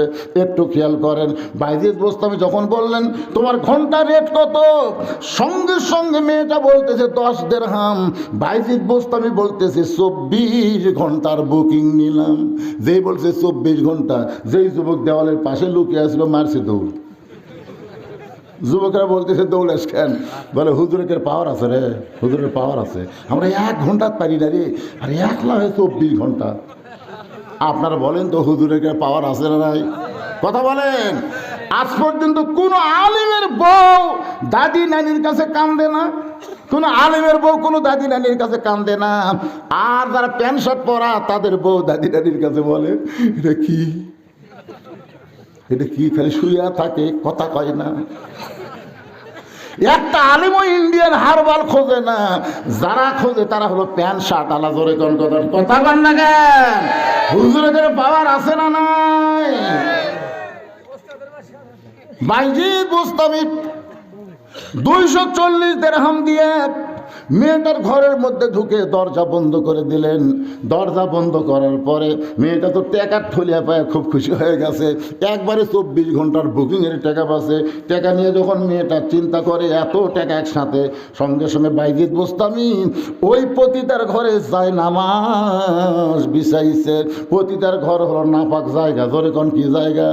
কিন্তু যখন যায় নামাজ বিছাবে তখন আর নাপাকি থাকবে না। নিচে নাপাক হতে পারে কিন্তু যায় নামাজের উপরে নাপাকি হবে না। আজকে যারা মসজিদ তৈরি করতেছেন, এই মসজিদের মধ্যে হয়তো দেখবেন অনেকের হালাল টাকা, অনেকের আবার সুদের টাকা, অনেকের আবার ঘুষের টাকা, অনেকের আবার মারিয়া খাওয়া টাকা, অনেকের আবার চুরি করা টাকা, সব টাকা। হাসতেছেন কার? এটা হালাল করার বুদ্ধিরাই রেজাল করিম কি কয়ে গেল যে মুফতির বাপ আসতেছে। জোরে কোন কথা ঠিক কিনা? এটা আমার আগে যাওয়ার ওয়াজ করে গেল, আজকে দ্বিতীয় বক্তা একসাথে আমরা লেখাপড়া করছি। জান উনি পরে আর পড়েননি, আমি তারপরে আরও 2 ক্লাস পড়ছি, তাফসির এবং ফিকহ। আজকে আমি ওয়াজ করতেছি গোটা বাংলাদেশ, আমার চাচাকে আমি মূল্যায়ন করি, একসঙ্গে আমরা থাকছি। আমরা কিন্তু সেই মহব্বতের মানুষ। আজ কি বলে গেল মুফতি আসতেছে, সুদের টাকা, ঘুষের টাকা, হালাল টাকা, সব টাকা একত্র করে মসজিদ তৈরি করতেছেন। মিশাল হচ্ছে না, এরা সাফ করার বুদ্ধি আছে তো, বলে দিচ্ছে নিচে নাফাক উপরে যায় নামাজ। আর আর নাফাক আছে কি সাপ? এরা ফিস ফিস করে কি কয় না কিছু করলে আমার বক্তা কলে দিত পোলা এখনো দিবি।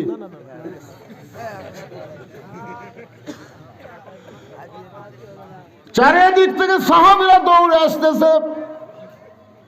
যে কয়জন সাহাবী মক্কায় ছিল সব সাহাবী নবীর কাছে এসে বলতেছে, ইয়া রাসূলুল্লাহ, আমরা শুনতে পাইলাম আজকে রাত্রেবেলা নাকি আপনি আল্লাহর কাছে গেছিলেন, আল্লাহ পাক আপনাকে 5 ওয়াক্ত নামাজ দিয়েছে। আল্লাহ রাসূল বলে, সাহাবীরা তোমাদের কি বিশ্বাস হয়? বলে, আবু বকরের সাথে আমরা একদল হতে চাই। ওয়াকুনু মা'আস সাদিকিন। আল্লাহ রাসূল বললেন, তাহলে তোমরা সবাই বসো। সমস্ত সাহাবীরা যখন বসে আছে, এমন সময় আল্লাহ নবী বললেন, সাহাবীরা রে, 5 ওয়াক্ত নামাজ, 5টা সময়। ওয়াক্ত মানে সময়, ওয়াক্ত মানে কি? নামাজ যেরকম ফরজ, ওয়াক্ত তালাশ করাও কিন্তু ফরজ। জোরে কোন কথা ঠিক কিনা? মেয়ে মানুষেরা ওয়াক্ত তালাশ করে, জোহরেটা আসরের সময়, আসরটা মাঝে কি। আমার মায়েরা যারা পর্দার অন্তরালে, আপনাদের জন্য আজকে ডাঁটের ওয়াজ আছে, মা একটু ধৈর্য ধরেন। মনে করতেছেন ওনাকে বাদ দেওয়াজ করবো? একটা মা ভালো, বাচ্চা ভালো। জোরে কোন কথা ঠিক কিনা? একটা মা খারাপ, সিজার করা। যেই মা ভালো সে কোনো দিন সিজার করবি না, মরে যা মরে, কিন্তু এই জায়গা কোনো ডাক্তার লাইডা ফেরা কাটবি। যদি মা সিজার না করার পর ধৈর্য ধরে, আল্লাহ বলতেছেন, ইন্নাল্লাহ মা'আস সাবিরিন, ধৈর্যশীলদের সাথে আমি আছি। 2 দিন একটু পেটের বিষ হবি, তারপরে নর্মালে বাচ্চা হবি। জোরে কোন কথা ঠিক কিনা? এর উপরে যে কয়টা আমরা বসে আছি, আমরা কেউ সিজার করা? তো তাহলে আমরা বাঁচে নাই? আমাদের মা বাঁচেনি? আমার দাদি কাছে তো টানে বের করতে তোর মাথা লম্বা হয়ে গেল, পরে আমরা থেবে থেবে মাথা গোল করে দিছি। এই যে থাবা মারিছে, প্রত্যেক থাবায় আমার মাথার খেয়ে বুদ্ধি ঢুকে গেছে। আর এখন কি চলে, স্বামীকে কান্দিস না, পেট কাটবো, কান্দিস কা। এখন ডাক্তার কাছে নিয়ে গেছে, ডাক্তার আল্ট্রাসাউন্ড করে বলতেছে, ভাই একটু বেকা হয়ে আছে, টেকা খাবার বুদ্ধি একটু একটু, আর পানি একটু কমে গেছে। তখন কথা ঠিক আছে, কাটেন। পেট কেটে দেখে 2 দিন এখনো বাকি আছে, বাচ্চার ঘুমই ভাঙ্গেনি। ডাক্তার কয়, কে রে, আগে যে কাটনোটে টেকাল লোভে ই তো ঘুমের মধ্যে আছে। বড় ডাক্তার বলতেছে, বার করো, বার করো, ওর একটা ঘুরে নিতে হবে, আমাদের আসতে করে বার করে। এর উপর তো দেখেন এইরকম একটা ঘুরানি, যেই দেয় ঘুরানি চলে, বাচ্চার মাথা থাকতে ঝাঁকি খায়, এই করে কান্দা ওঠে, এমন মাথার ঝাঁকি খায়, এই দুনিয়াতে আসার পরে মোবাইল ছাড়া ভাত খায় না, মোবাইল ছাড়ার কান্না থামে না। জোরে কোন কথা ঠিক। এটা কিন্তু বাচ্চার দোষ না, দোষ হলো মায়ের। মা যদি বলতো মরিয়া যাবো রে, সিজার করবো না, জোরে কোন কথা ঠিক করে, মরিয়া যাবো সিজার করবো না। আল্লাহ কয় এই নিয়ত করে যারা সিজার করবে না, নর্মালি বাচ্চা নিবে, তাদের পায়ের তলে তো জান্নাত হবে। দেখেন এ ডাকাত মার্কা মা। চলো দুধ পর্যন্ত খিলাই না, ব্যাটারির দুধ খিলাই। কি বলবো প্রসবের কথা, মা বিনে সেই ব্যথা কেউ তো বুঝিবে না।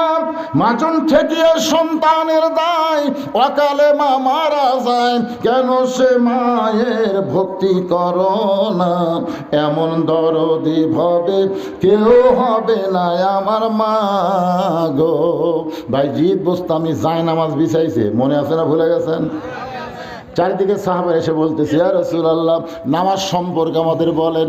আল্লাহ রাসূল বলেন 5 ওয়াক্ত নামাজ, 5টা ওয়াক্ত। ধরে কোন কয়টা ওয়াক্ত?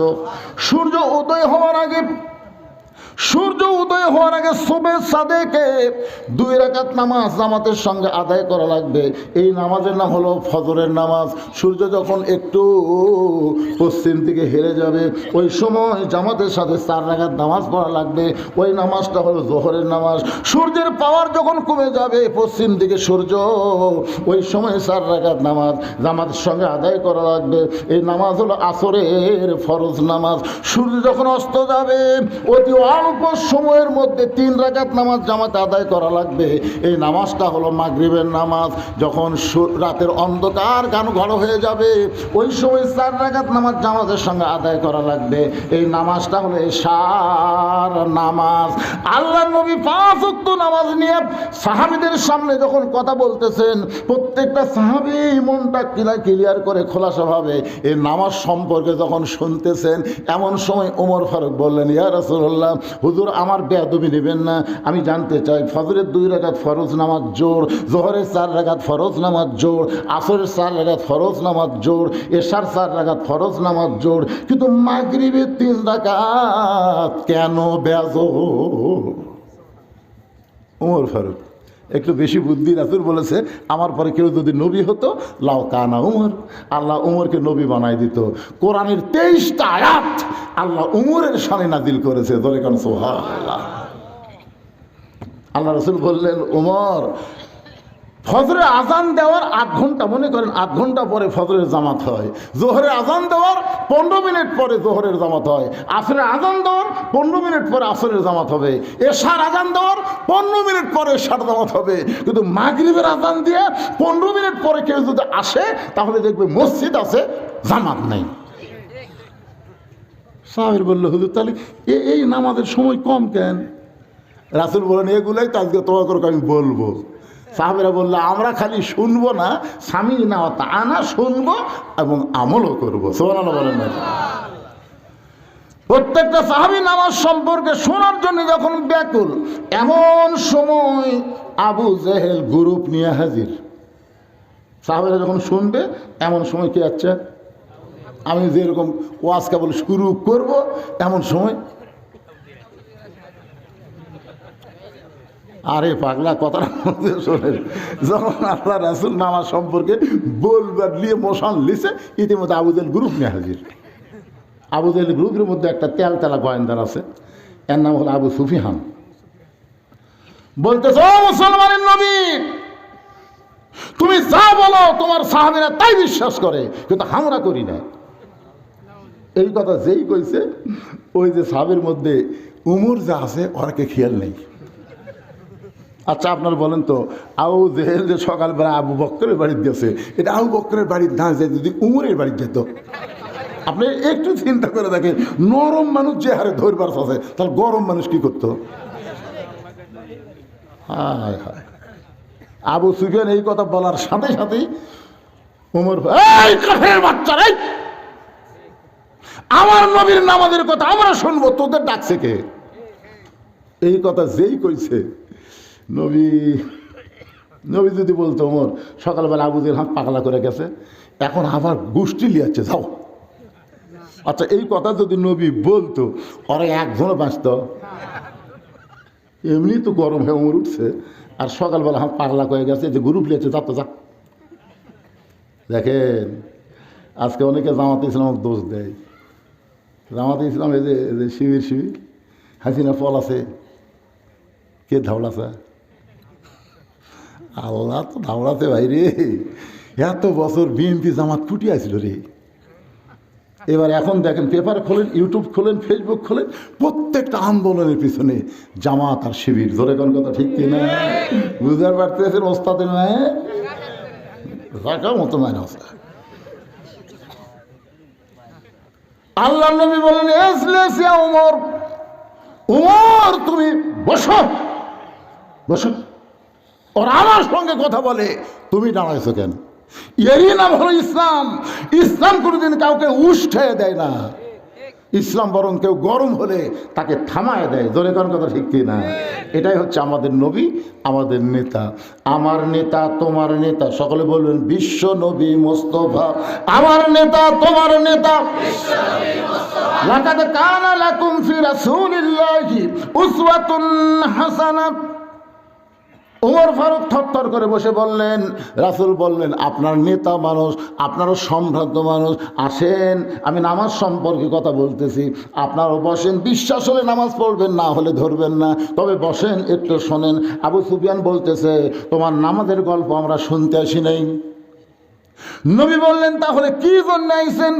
বলে, আমার নেতা আবু জেহেল দুইবার বাইতুল মুকাদ্দাসে গেছে, যেখানে যাইতে লাগে 30 দিন, আসতে লাগে 30 দিন। আর তুমি নাকি কইলা আজকে রাত্রেবেলায় বাইতুল মুকাদ্দাসে গিয়া তুমি 2 রাকাত নামাজ পড়াইছো। আমাদের জানার বিষয় হলো, বাইতুল মুকাদ্দাসের দরজা জানলা কয়টা? বাইতুল মুকাদ্দাসের দরজা জানলা বলতে পারলি আমরা এখান থেকে ফিরে যাব। নবীর চোখটা দর দর করে পানি পড়তেছে। আবু বকর বলে, ইয়া রাসূলুল্লাহ, বাইতুল মুকাদ্দাসের দরজা জানলা কয়টা? এইটা শুনবার চাই, আপনার খবর কি? রাসূল বলে, আবু বকর, আমি শুধু বাইতুল মুকাদ্দাসের ভিতরে 2 রাকাত নামাজ পড়াইছি, কিন্তু বাইতুল মুকাদ্দাসের দরজা জানলা কয়টা আমি তো গুনি দেখিনি। আসলে কেউ গনে? আপনি যে হঠাৎ আপনাকে পাশে যে হাট করি নাকি, আচ্ছা দুর্গাপুরে ধরেন, দুর্গাপুর মসজিদে আপনি জোহর নামাজ পড়ছেন, সামনে কাতারে নামাজ শেষ করে বের হলে একজন বলতে, কে ভাই নামাজ পড়ছো? সামনে কাতারে। ভাই আর বিশ্বাস হয় না। আরে সামনে কাতারে পড়ছি রে, বিশ্বাস না হওয়ার কারণ কি? হয় না তো তোর বিশ্বাস হবে কেমনে? যদি বলবার পর মসজিদের মধ্যে কয়টা ফ্যান আছে তাহলে বিশ্বাস হবে। আচ্ছা আপনি ফ্যান গুনবার গেছেন, আপনি নামাজ পড়বার গেছেন, আর ওই প্রশ্ন করতে ফ্যান কয়টা আছে বল? আল্লাহ নবী বলে, আবু বকর, আমি শুধু 2 রাকাত নামাজের ইমামতি করেছি, দরজা জানলা কয়টা সেটা আমি গুনে দেখি নাই। আবু বকর বলে, ইয়া রাসূলুল্লাহ, সকালবেলা আপনাকে একলাই পাগল বলে গেছে, এখন গোষ্ঠী শুদ্ধ হয়েছে আপনাকে অপমান করার জন্যে। ওগো নবী, আপনি অপমান হবেন কিনা একটু চিন্তা করে দেখেন, আপনি একটু ধৈর্য ধরেন। এমন সময় ফেরেশতা জিবরাইল নবীর সামনে দাঁড়িয়ে বলো, রাফান আলাকা যিকরাক, ওগো আল্লাহর নবী, আল্লাহ আপনাকে সবার উপরে সম্মান দিয়েছে, আপনি কোনো চিন্তা করবেন না, আমি বাইতুল মুকাদ্দাস আপনার সামনে হাজির করব। ওই বাইতুল মুকাদ্দাস আমি জিবরাইল আমার হাতের উপর ঘোরাতে থাকব, আপনি দরজা জানলা গুনে গুনে উত্তর দিয়া দিবে। তুইজ্জু মান তাশা ওয়া তুযিল্লু মান তাশা বিয়াদিকাল খায়র ইন্নাকা আলা কুল্লি শাইইন কাদির। সম্মান দেওয়ার মালিককে, অপমান করার মালিককে, ভালো মন্দর মালিককে, সমস্ত ক্ষমতার মালিককে। জবান খুলে বলেন, সমস্ত ক্ষমতার মালিককে। এখন 5 তলা দুটা, আমার বাড়ি আমার ঘর আমাকে নামাইকে। রাত 9টার সময় এই দোয়া পড়ে ঘুমাচ্ছে, আমার বাড়ি আমার ঘর আমাকে নামাইকে, এদেশ আমার বাপে, এদেশ আমার, 41 সালের আগে নামাইকে। রাত 9টার সময় ওঠে, তো অনেক কম্বল দিছে ওর বাড়িতে, আর কোন টেনশন আছে? ফেরেশতারা বলতেছে, আল্লাহ ঘুমানোর আগে একটা দোয়া পড়ে, আল্লাহুম্মা বিইসমিকা আমুতু ওয়া আহইয়া, ঘুম দেওয়ার মালিক তুমি, চেতন করার মালিক তুমি। আর এই শয়তান কি কয়ে ঘুমালো? আল্লাহ ঠিক আছে ঘুম পাড়ুক। রাত 3টার সময় একটা ভূমিকম্প, প্রথমবার ঠিক, দ্বিতীয়বার ঠিক, যেই করছে বিল্ডিং একটু ওই এত ফোর্সে নামছে ভাই, কম্বলের মধ্যে যে ঘুমের ঠেলা তোর লুঙ্গি খুলে আছে ওটা পরারও টাইম পাইনি। একে ন্যাংটা হয়ে নামছে, ফেরেশতাকে আল্লাহ নামাইলা তাই বলে ন্যাংটা করে কই বিনা ভোটে। আইরে ভাইরে, বাংলাদেশের জনগণ এমন ভাবে সাইজ হয়ে গেছে যে ভোট না পায় আর এমপি হচ্ছে, বিয়া না করে চললে ঘুরতেছে। কে রে বাতি সোল কুটি বালু রে, বিয়ে করছে না ভাই তুমি সোল বালু কুটি রে যাও রে। বিয়া না করে বেটার বাপ হওয়া আর ভোট না পাই এমপি হওয়া একই যাও রে। জোরে কর কথা রে, এতদিন বাংলাদেশে তারা এমপি ছিল, যাও রে। জোরে বলেন কি, আরো জোরে। মিডিয়া থেকে তুলিয়া দিল, বিনা ভোটের এমপি যাও রে এমপি। মাজাত বল নাই তেজর জায়গায় খেলা হবে রে কাউয়া পলালু কোথায় রে তুই? সমস্ত ক্ষমতার মালিককে আল্লাহ নবী দরজা জানলা যখন কাফেরদের সামনে প্রকাশ করে দেয়, আবু জেহেল বলতেছে চলো যাই, আবু সুফিয়ান বলতেছে না না না, কয়টা করলো ঠিক হলো চলে খামাখা গন্ডগোল করে লাভ কি। সমস্ত নেতারা আবু জেহেলের কথা মতো যখন চলে যাচ্ছে, আবু সুফিয়ান খালি পিছনে পিছনে যায় আর বলে নেতা চলো যাই। বুঝলাম না, বলে বুঝবার গেলে ঘরের মধ্যে যাওয়া লাগবে। সব ঘরের মধ্যে গিয়ে দরজা জানলা বন্ধ করবে। আবু সুফিয়ান রে, ওই আল্লাহর শপথ করে বলতেছি আব্দুলের এতিম পোলা হলো আল্লাহর নবী। আবু সুফিয়ান বলে আল্লাহর নবী শপথ করে বলতেছেন, তাহলে এই কথাটা বাইরে দেখলি কি হয়? বাইরে দেখলি তো বিপদ রে। আমি নবী হিসাবে জানি ঠিকই মানি না, নবীর প্রতি দরুদ পড়ি, নবীর সালাম করি মিলাদের ভিতরে, কিন্তু নবীর সমাজ গড়ার কাজে আমার দ্বন্দ্ব মনে বাজে। মসজিদের ভিতরে নবী, মিলাদের মধ্যে নবী, মাদ্রাসার মধ্যে নবী, কিন্তু সংসদের মধ্যেও নবী লাগবে, আইনের মধ্যেও নবী লাগবে, কোর্ট কাছারির মধ্যেও আমার নবীর আইন লাগবে। বদরের যুদ্ধে নবী ঘরের ভিতর থেকে বের হলেন, সাহাবেরা তাকায় দেখে নবীর মাথার টুপি নাই, পরনে কোনো জুব্বা নাই, নবী সৈনিকের পোশাক পরে মাথাতে হেলমেট দিয়া যখন ঘর থেকে বের হয় ওই কোমরের পেটি টানতেছে, কিন্তু পেটিটা টাইট হয় না। রাসূল বলে আলী রে আমার কোমরের পেটি একটু টাইট করে দাও। হযরত আলী যখন নবীর কোমরের পেটি টাইট করা আবু বকর বলে আপনি আল্লাহর নবী, আপনি আল্লাহর নবী। রাসূল বলে আবু বকর আমি আল্লাহর নবী যেমন ঠিক আজকে বদরের জিহাদে আমি হব আল্লাহর সেনাপতি। তার মানে বোঝা গেল নবীর জাগাত নবী, আবার নবীর সেনাপতি, আবার নবী মদিনার রাষ্ট্রপতি, আবার নবী মসজিদের ইমাম, আবার নবী পৃথিবীর শ্রেষ্ঠ একজন বাবা, আবার নবী পৃথিবীর শ্রেষ্ঠ একজন নানা। জোরে কোন কথা ঠিক কিনা? আবার নবী পৃথিবীর শ্রেষ্ঠ একজন স্বামী। কোন দিক দিয়ে যাবেন দেখেন তো, আমার নবী একটু দুর্বল আছে, এক বউ খাওয়ার মন জোগাবার পারি না।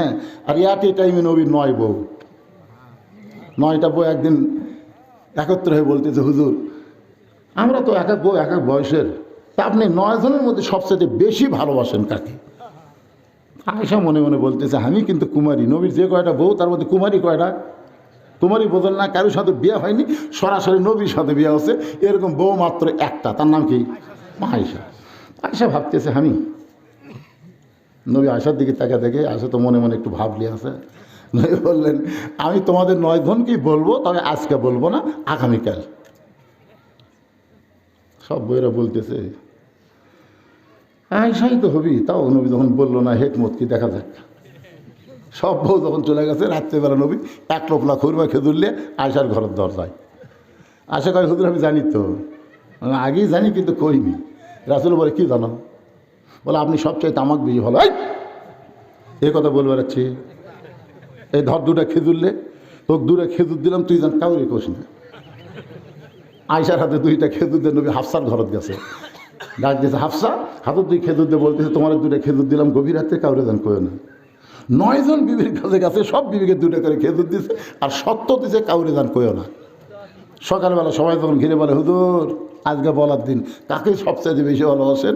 আল্লাহ রাসূল বললেন, রাত্রেবেলা যাকে 2টা খেজুর দিছি তাকে সবচাইতে বেশি ভালোবাসি। সব বউ তার মানে কি বুঝলেন? কয় নম্বর স্বামী?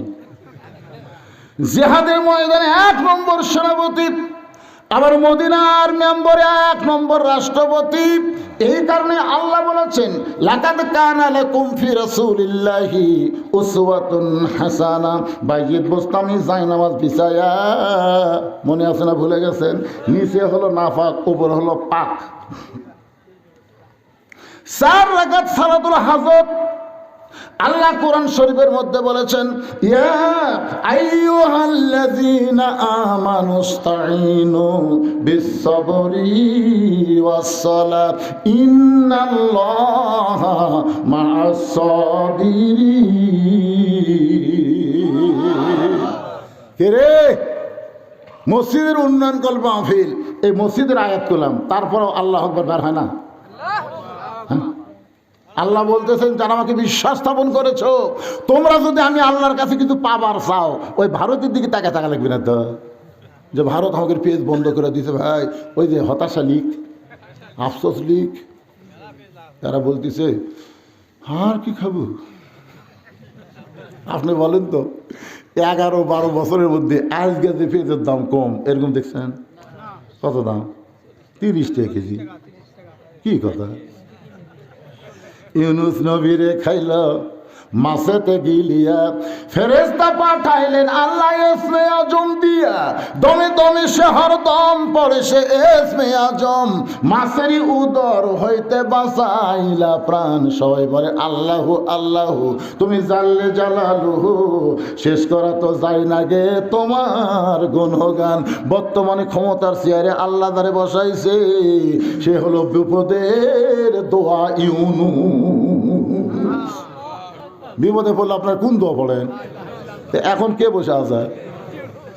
খালি হাসিনার জন্য দোয়াটা পড়া যাচ্ছে না, কারণ হাসিনা পড়বার গেলে ইউনুসের নাম মনে হচ্ছে। আরে ভাই, জানেন বাংলাদেশের খবর? ডক্টর ইউনুস সেদিন মাথায় টুপি দিয়ে বলেছেন, ফালিয়াবুদু রাব্বা হাযাল বাইত আল্লাযী আত'আমাহুম মিন জু'ইন ওয়া আমানাহুম মিন খাউফ। এই বাংলার যুবকেরা, এই বাংলার মুসলমানেরা, এই বাংলার নারীরা, আল্লাহর ঘর মসজিদের মালিকের গোলামি করো, 5 ওয়াক্ত নামাজ পড়ো, আল্লাহ রিজিকের পেরেশানি দূর করে দিবে। সমস্ত ভারতের ভয় ভীতি থেকে আল্লাহ পুরোপুরি নিরাপত্তা দিয়ে দিবে। জোরে গান গানা ঠিক না? বলেনি আল্লাহ, ফালিয়াবুদু রাব্বা হাযাল বাইত, এই ঘরের মালিকের গোলামি করো। কি করো? তারপরে ইবাদত করো। তারপরে কি করবে আল্লাহ?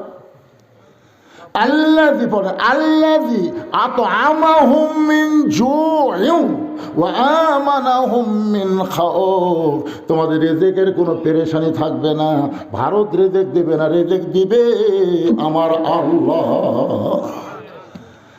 হ্যাঁ, আজকে গেছিলাম খেতলাল ওয়াজ করবে দিনের বেলা, আলুর ঢপ দেখে ভাই খালি জানলা খুলে দেখতে দেখি কি মাল রে, গাছের দা সাইজ ভাই, খালি মাটি টান দিলে আলু বাড়াবি রে, মাটির চাইতে আলু বেশি হবি রে। দরকার আমরা ভাত দিয়ে আলু খাবো। তোর এখন কথা, ভারতের দিকে আমরা টাকা থাকবো। আর অতিরিক্ত ও সব লোকে চিনি খাবার দিছে। হ্যাঁ, চিনি আর কেউ খাই না, চিনি আগে 400, ভাই চিনি বাদ দে ভাই। আমি দেখছি 20 জন লোকের মধ্যে 15 জন কয় চিনি ছাড়া ভাই, চিনি ছাড়া। তোরা ভারত চিনি দিস না, কি আছে? আমরা কুশের রস খাবো, আমরা এই খেজুর গাছের রস খাবো। তোর কথা দেখে তোকে চিনি খাবার লাগতে পারি রে। মালওয়ানের বাচ্চারা আলু বন্ধ করে দিয়েছে, তোরা আলু করতেছ। এ পর্যন্ত 3 জন মরিছে। ওরা প্রত্যেকটা হাসপাতাল খুলে তো ভাই, বাংলাদেশ আমাদের বাংলাদেশের প্রতিদিন 11 থেকে 12 হাজার লোক ভারত চিকিৎসা করবার যায়। এখন যাচ্ছে না। আল্লাহকে সব বেদি বারাম আমি ভালো করে দেবো। অনুনাজ্জিলু মিনাল কোরআনি মা হুয়া শিফাউ ওয়া রাহমাতুল লিল মুমিনিন। এই কোরআন আমি এমনি এমনি নাজিল করিনি রে মুমিনেরা, তোমাদের যাবতীয় ঔষধ হিসাবে আমি নাজিল করেছি। তোর এখন ঠিক কিনা? সূরা ফাতিহা সকালবেলা পড়ো, পড়ে 3টা ফুঁক দিয়ে তুমি জামাতে নামাজ পড়তে যাও। নামাজ পড়ে এসে ওই পানির মধ্যে 2টা খুরমা খেজুর ভিজে রাখো, ভিজে রেখে 1 ঘন্টা পরে খাও। আল্লাহ তাআলা সব ব্যারাম ভালো করে দিবে। সুবহানাল্লাহ কন না কেন? রাত্রে শোয়ার সময় আয়াতুল কুরসি একবার পড়ে একে বুক ফাঁক করে, বুঝলেন? এই কাপড়ের উপর মারলে কিন্তু হবে না, বোতাম তুলে দিয়া আল্লাহ ভাই তোর গোটা দেহের জিম্মাদের আমি লিজে নিলাম, তুই ডাঁটে ঘুম পা। সুবহানাল্লাহ হয় না পারে। ও ভারতের দিকে তাকে আছে, বেঙ্গালুর যাবি, মাদ্রাজত যাবি। রে সব ক্ষমতার মালিক কে? বাইজিদ বোস্তামি পতিতার ঘরে যায় নামাজের উপরে 4 রাকাত নামাজের নিয়ত করলেন। নামাজের মধ্যে সূরা ফাতিহার মধ্যে বাইজিদ বোস্তামি বলা শুরু করলেন, ইয়াকা নাবুদু ওয়া ইয়াকা নাস্তাইন। আল্লাহ তোমার গোলামি করি, তোমার কাছে সাহায্য চাই। ও দরদি আল্লাহ, আমি বাইজিদ যদি বাইরে যুবকের কাছে যাইতাম, একটা যুবককে বলার সাথে সাথে আর একটা যুবক মেয়েটার কাছে ঢুকতো। আমি কোনো যুবকের কাছে যাইনি আল্লাহ, আমি সরাসরি হেড অফিসের মধ্যে আইছি। কারণ এই মেয়েটা যদি ভালো হয়ে যায়, বাইরের যুবক অটোমেটিক ভালো হয়ে যাবে।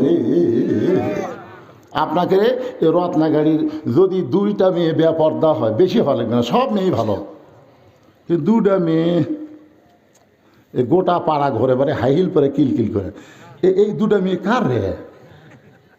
না এটা কিন্তু আমি এমনি বলতেছি, দেখেন তো মিলা যায় কিনা। যদি থাকে কিরে বাপ আব্বা, 9 বছরের মেয়ের ঘরের মধ্যে নবী ঢুকা দেখে হাতের মধ্যে চুরি দিয়ে মুসকি মুসকি হাসতেছে। মেয়েটার নাম হলো ফাতেমা। নবী আর ঘরের মধ্যে থাকলেন না, নবী বারান্দার মধ্যে চলে আসলেন। ফাতেমা চমকে গেল।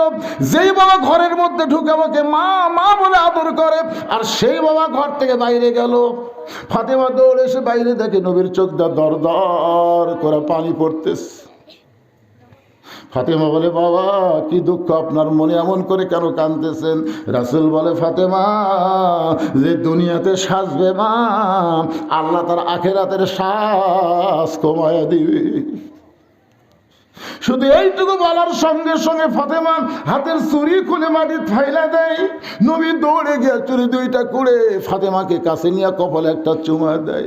ফাতেমা রে, এই কথা বলার কারণে তুই রাগ করে চুরি ফাইলা দিলি মা, আমি চুরি যত্ন করে রাইখা দিলাম। ফাতেমা বলে, বাবা যেই চুরি হাতে দেওয়ার কারণে আপনি ঘরের মধ্যে ঢুকলেন না বাবা, সেই চুরি ফাইলা দিলাম কেন করে পকেটে ঢুকাইলেন? রাসূল বলে, ফাতেমা রে, আমি বাবা হইয়া তোকে এত ভালোবাসি মা, তুই নবীর মেয়ে হয়ে জান্নাতে যাবি, এইটা কখনো কল্পনা করিস না মা। জান্নাতে যদি যাবার চাস তাহলে জান্নাতের আমল করে তোকে জান্নাতে যেতে হবে। ফাতেমা এই চুরি আমি যত্ন করে রাইখা দিলাম, একদিন তোর নাকে নাক ফুল পরায় দিব, একদিন তোর কানে কানের দুল পরায় দিব, একদিন আমি তোর গলাত মালা পরায় দিব। ফাতেমা বলে, বাবা সে একদিন কবে? কবে সে একদিন বাবা? রাসূল বললেন, যেদিন তোমার বিবাহ হবে। ও ফাতেমা, মেয়েরা কেবলমাত্র একটা ব্যক্তির জন্য সাজতে পারবে মা, ওই একটা ব্যক্তি হলো তার স্বামী। স্বামী ছাড়া অন্য কোনো পুরুষের জন্য নারীরা কোনো দিন সাজতে পারবে না। সুবহানাল্লাহ, জোরে কর না কেন? আমার কথাকে আপনার বুঝতে পারেন নাই? মেয়েরা কয়জন ব্যক্তির জন্য সাজবি? কয়জন? সেই ব্যক্তিকে তো তোর বিয়ে হয়নি, তুই হাইল করে কিলকিল করে গোটা পাড়া ঘুরিস, তার মানে এই যে আমাকে যুবকেরা, এই যে সোনার চাল কলজার যুবকেরা, এরা কি খারাপ? তাই এই বেপর্দা, এই বেপর্দারাই তো। আমি যুবকদেরকে কখনো দোষ দেব না, বুঝতেছেন না যুবকের কি দোষ? এরা এই যে মোবাইল টোবাইল যা দেখতেছে এই পরিমণির জন্য, এই পরিমণি, এক পরিমণি আমাকে যুবকের শরীর শেষ করে দিচ্ছে। লুঙ্গি ট্যান মারে, ওটা আবার যুবকেরা মোবাইল দেখে, রাত্রে দরজা জানলা বন্ধ করে শুনতে, সকালবেলা উঠে দেখে কেন চোখ কুটুরির মধ্যে গেছে, মনে হয় হিরোইন খায়, গাঁজা খায়, কিছু খায় না। ওই ব্যাপারটা পরিবনে ওর শরীর নষ্ট করছে। এখন ইন্ডিয়ান হারবাল খুঁজতেছে, লাভ নাই বাজান, লাভ নাই। আমি তোমাদের অনুরোধ করি যুবক, ও যুবক, মোবাইল অশ্লীল ভিডিও দেখা বন্ধ করো, 5 ওয়াক্ত নামাজ ধরো, আল্লাহ তোমাদের উপরে রহমত আর বরকত নাজিল করবে। জোরে কোন কথা ঠিক? বুড়া বয়সে কে বাবা কি হরে না, ঠিক আছে, যাক, এই ফাঁকটা বন্ধ করে দেন তো, আর একজন বসেন। আরে ঘড়ির তো রাত 12টা বেজে গেল রে। 12টার পরে আপনারা ওয়াজ শোনেন না? না পাগলা হতেন নাকি? যেই তারিখের মাহফিল সেই তারিখের মধ্যে শেষ করা সুন্নত। 29শে ডিসেম্বর মাহফিল, 29শে ডিসেম্বরের মধ্যে মাহফিল শেষ করা সুন্নত। কয় নাই একটা ওয়াজ আমি থুয়ে যাবো নাকি? রত্নাগাড়ি আবার আসমো, আসতে গাড়ির তলে আমার বাইজিয়া গাড়ি কি যে হলো আল্লাহ ভালো জানে। এই যে রত্নাগাড়ি দুর্গাপুর হয়ে আসবো, তা ঘুরে আসলে লাগলো কোন দিক দিয়ে? এইবারই শেষ। কোনো ওয়াজ আমি থুয়ে যাচ্ছি না। আর আমার মা বোনদের জন্য দাঁতের ওয়াজ করা লাগবে, তাতে যে কয়টা বাজি বাজবে, অসুবিধা আছে? আপনারা বলেন তো, এ পর্যন্ত আমি ঘড়ি দেখছি, এইবার দেখছি, কারণ 12টা যখন বাজে তখন একবার দেখা সুন্নত। রে ভাইরা, ভাইরা পিছনে ডাকেন, ভাই তোমারও খাবেন না? বসেন বসেন বসেন, সবাই বসেন। বাইজিদ বুস্তামি রহমতুল্লাহ আলাইহি 4 রাকাত সালাতুল হাজত নামাজ পড়তেছে, আল্লাহর কাছে কাঁদতেছে। আল্লাহ বাহিরের যুবকদেরকে ভালো করার জন্য আমি কারো কাছে যাইনি, যাওয়ার দরকারও নাই। এই হেড অফিসের মধ্যে ঢুকছি, এই মেয়েটা যদি ভালো হয় তাহলে বাহিরের যুবকগুলো এমনি ভালো হবে। আল্লাহ মেয়েটাকে তুমি হেদায়েত দাও, মেয়েটাকে তুমি ভালো করে দাও, মেয়েটার মনের মধ্যে ভয় দাও, মেয়েটার মনের মধ্যে মরার ভয় দাও, বুড়ি হওয়ার ভয় দাও। আজকে চেহারা ভালো বলে অনেক যুবক তার দিকে তাকায় থাকে, তার কাছে যোগাযোগ রাখে, তার সঙ্গে চরিত্র নষ্ট করতে চায়। কিন্তু যেদিন বুড়ি হবি, তা আপনার কি মনে করছেন এই যুবতী অবস্থাতে বুড়ি হওয়ার চিন্তা করা লাগবে? আজকে যৌবন আছে বলে তুমি যা ইচ্ছা তাই করতেছো, এ যুবক, বুড়া হবা না? মিশে মায়ায় বন্দি থাইকা করলাম কত খেলা, পশ্চিমে তাকায়া দেখো তোমার ডুইবা গেছে বেলা। এক পলকের নাই ভরসা, মিশে সকল আশা, কখন বুঝি দারুণ ঝড়ে ভাঙবে তোমার বাসা। বাইজিদ বুস্তামি 4 রাকাত নামাজ শেষ। আচ্ছা 4 রাকাত নামাজ পড়লাম, মেয়েটার হেদায়েত চাইলাম, ইয়া কানা বুদা ইয়া কানাস্তাইন, দেখি তো মেয়েটার খবর কি। ডাইরেক্ট দেখা যাবে না, তবে অ্যাঙ্গেলে দেখা যাবে। তাকে দেখে মেয়েটা শাস্তিছে, মানে আরো সাই দিচ্ছেই। বাইজিদ বুস্তামি কয়, কে রে নামাজ দে, তাহলে কি হলো? নামাজ দে কি হলো রে? আমরা যে এত নামাজ পড়ে টঙ্গির দোয়া করতেছি, আবার সেই টঙ্গির 2 গ্রুপ হয়ে মারামারি হচ্ছে, কারণ কি? কি মনে করতেছেন? ইমাম সাহেব, ইমাম সাহেব, আমাদের গ্রামে যে হারে চুরি বাড়ছে, ইমাম সাহেব আজকে আসার পরে দোয়া করবেন চোরের হাত থেকে যেন আল্লাহ আমাকে বাঁচায়। ইমাম সাহেব এসার নামাজ পড়ে বলতে, ভাই জরুরি এলান, কেউ যাবেন না ভাই, জরুরি এলান ভাই। আপনারা সবাই বসেন। সবাই বসে গেছে। বলে আপনারা জানেন আমাদের গ্রামে যে হারে চুরি শুরু হয়ে গেছে, এই চোরের হাত থেকে বাঁচতে গেলে 3 বার সূরা ইখলাস পড়া লাগবে, 1 বার সূরা ফাতিহা পড়া লাগবে, 11 বার দরুদ শরীফ। দরুদ শরীফ পড়ার পরে ইমাম সাহেব দোয়া করতেছে, আল্লাহ এই রত্নাগাড়িকে আল্লাহ চোরের হাত থেকে বাঁচায়া দাও, আল্লাহ কেউ যেন চুরি না করে, এই গ্রামে রহমত বরকত নাজিল করো। চোর জানলার উপর থেকে বলতেছে আমিন, চোর জানলার উপর থেকে বলতেছে আমিন, কারণ চোর জানে তোরা দোয়া করে ঘুমাবো, ওই শুধু আমি আজকে সুদারু, ঘুষাড়ু, মদাড়ু, হিরোইন খুর সব শালা বিশ্ব ইস্তেমার যে দোয়াত সামিল হচ্ছে। 2-1 নামাজই পড়েনি, দোয়াত গেছে। কেবা খবর কি? দোয়া করাচ্ছি হুজুর, নামাজ হয়নি হুজুর, নামাজ হয়নি, দোয়া করছে। আরে আর যদি ইমাম সাহেব বলে ইয়া আইয়ুহান নাবিয়্যু হারজিল মুমিনিনা আলাল কিতাল, রে রত্নাগাড়ির যুবকেরা 2.5 হাতে লাঠি বানাও, যে রাস্তা দিয়ে চোর রত্নাগাড়ি ঢুকবে ওই রাস্তার মোড়ে মোড়ে তোমরা গোপনে আস্তানা গাড়ো, চোর ঢুকবে মাথা বরাবর 3টা করে বাড়ি মারবে। আপনারা বলেন তো চোর কি আমিন কবি? বাইজিদ বুস্তামি রহমতুল্লাহ আলাইহি 4 রাকাত নামাজ পড়ার পরে তাকায় দেখে, অ্যাঙ্গেলে তাকায় দেখে মেয়েটা তখনও সাজতেছে, খালি সাজতেছে। বাইজি চিন্তা করে দেখলেন যেখানে নামাজ দেওয়া হবে না সেখানে সর্বশ্রেষ্ঠ পাওয়ার হলো আল্লাহর কোরআন। ধরে কোন ঠিক কিনা? আল কোরআনের আলো দরকার হলে পতিতার ঘরেও জালো, আল কোরআনের আলো। ধরে কোন কথা ঠিক কিনা? ভাইজান এখন আল্লাহর কোরআন দিয়ে বাইজিদ বুস্তামি কি করবে, কোরআনের কেমন পাওয়ার আপনারা একটু দেখবেন। কারা কারা দেখবেন আল্লাহর একটু হাত দেখান। দেখেন তো আল্লাহ কারা কারা হাত তোলেন? আল্লাহ দেখেন, আল্লাহ আমি তো এর থেকে ঠিক মতো দেখতে পাচ্ছি না। কেন টান টান করে তুললে কি হয়? লিল্লাহে তাকবীর, হাত নামান। এই কোরআনের পাওয়ার নিজের চোখে আজকে দেখে যান যে কোরআন খালি গরিবের কিতাব না, কোরআন হাফেজ মৌলবীদের কিতাব না, কোরআন হলো প্রত্যেকটা মুসলমানের হেদায়েতের খোরাক। জোরে কোন কথা ঠিক কিনা? হ্যাঁ, আসেন সেই কোরআনের পাওয়ার দেখার জন্য যারা হাত তুলেছি। বাইজিদ বুস্তামি রহমতুল্লাহ আলাইহি এই কোরআনের পাওয়ার দেখানোর জন্য ওই পতিতার মেয়ের ঘরে তেলাওয়াত শুরু করলেন। আমি সেইটাই আপনাদেরকে তেলাওয়াত করে শোনালাম। আর একবার শোনেন। ইন্নামাল মুমিনুনা আল্লাযীনা ইযা যুকিরাল্লাহু ওয়াজিলাত কুলুবুহুম ওয়া ইযা তুলিয়াত আলাইহিম আয়াতুহু জাদাতুহুম ঈমানা ওয়া আলা রাব্বিহিম ইয়াতাওয়াক্কালুন। বাইজিদ বুস্তামি আল্লাহর কোরআন তেলাওয়াত করতেছে।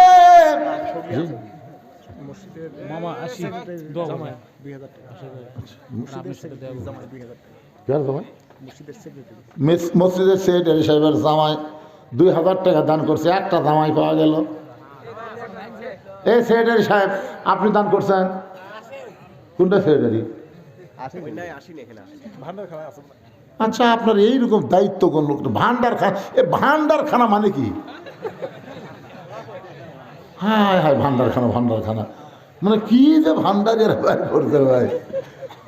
কিসের ভান্ডার?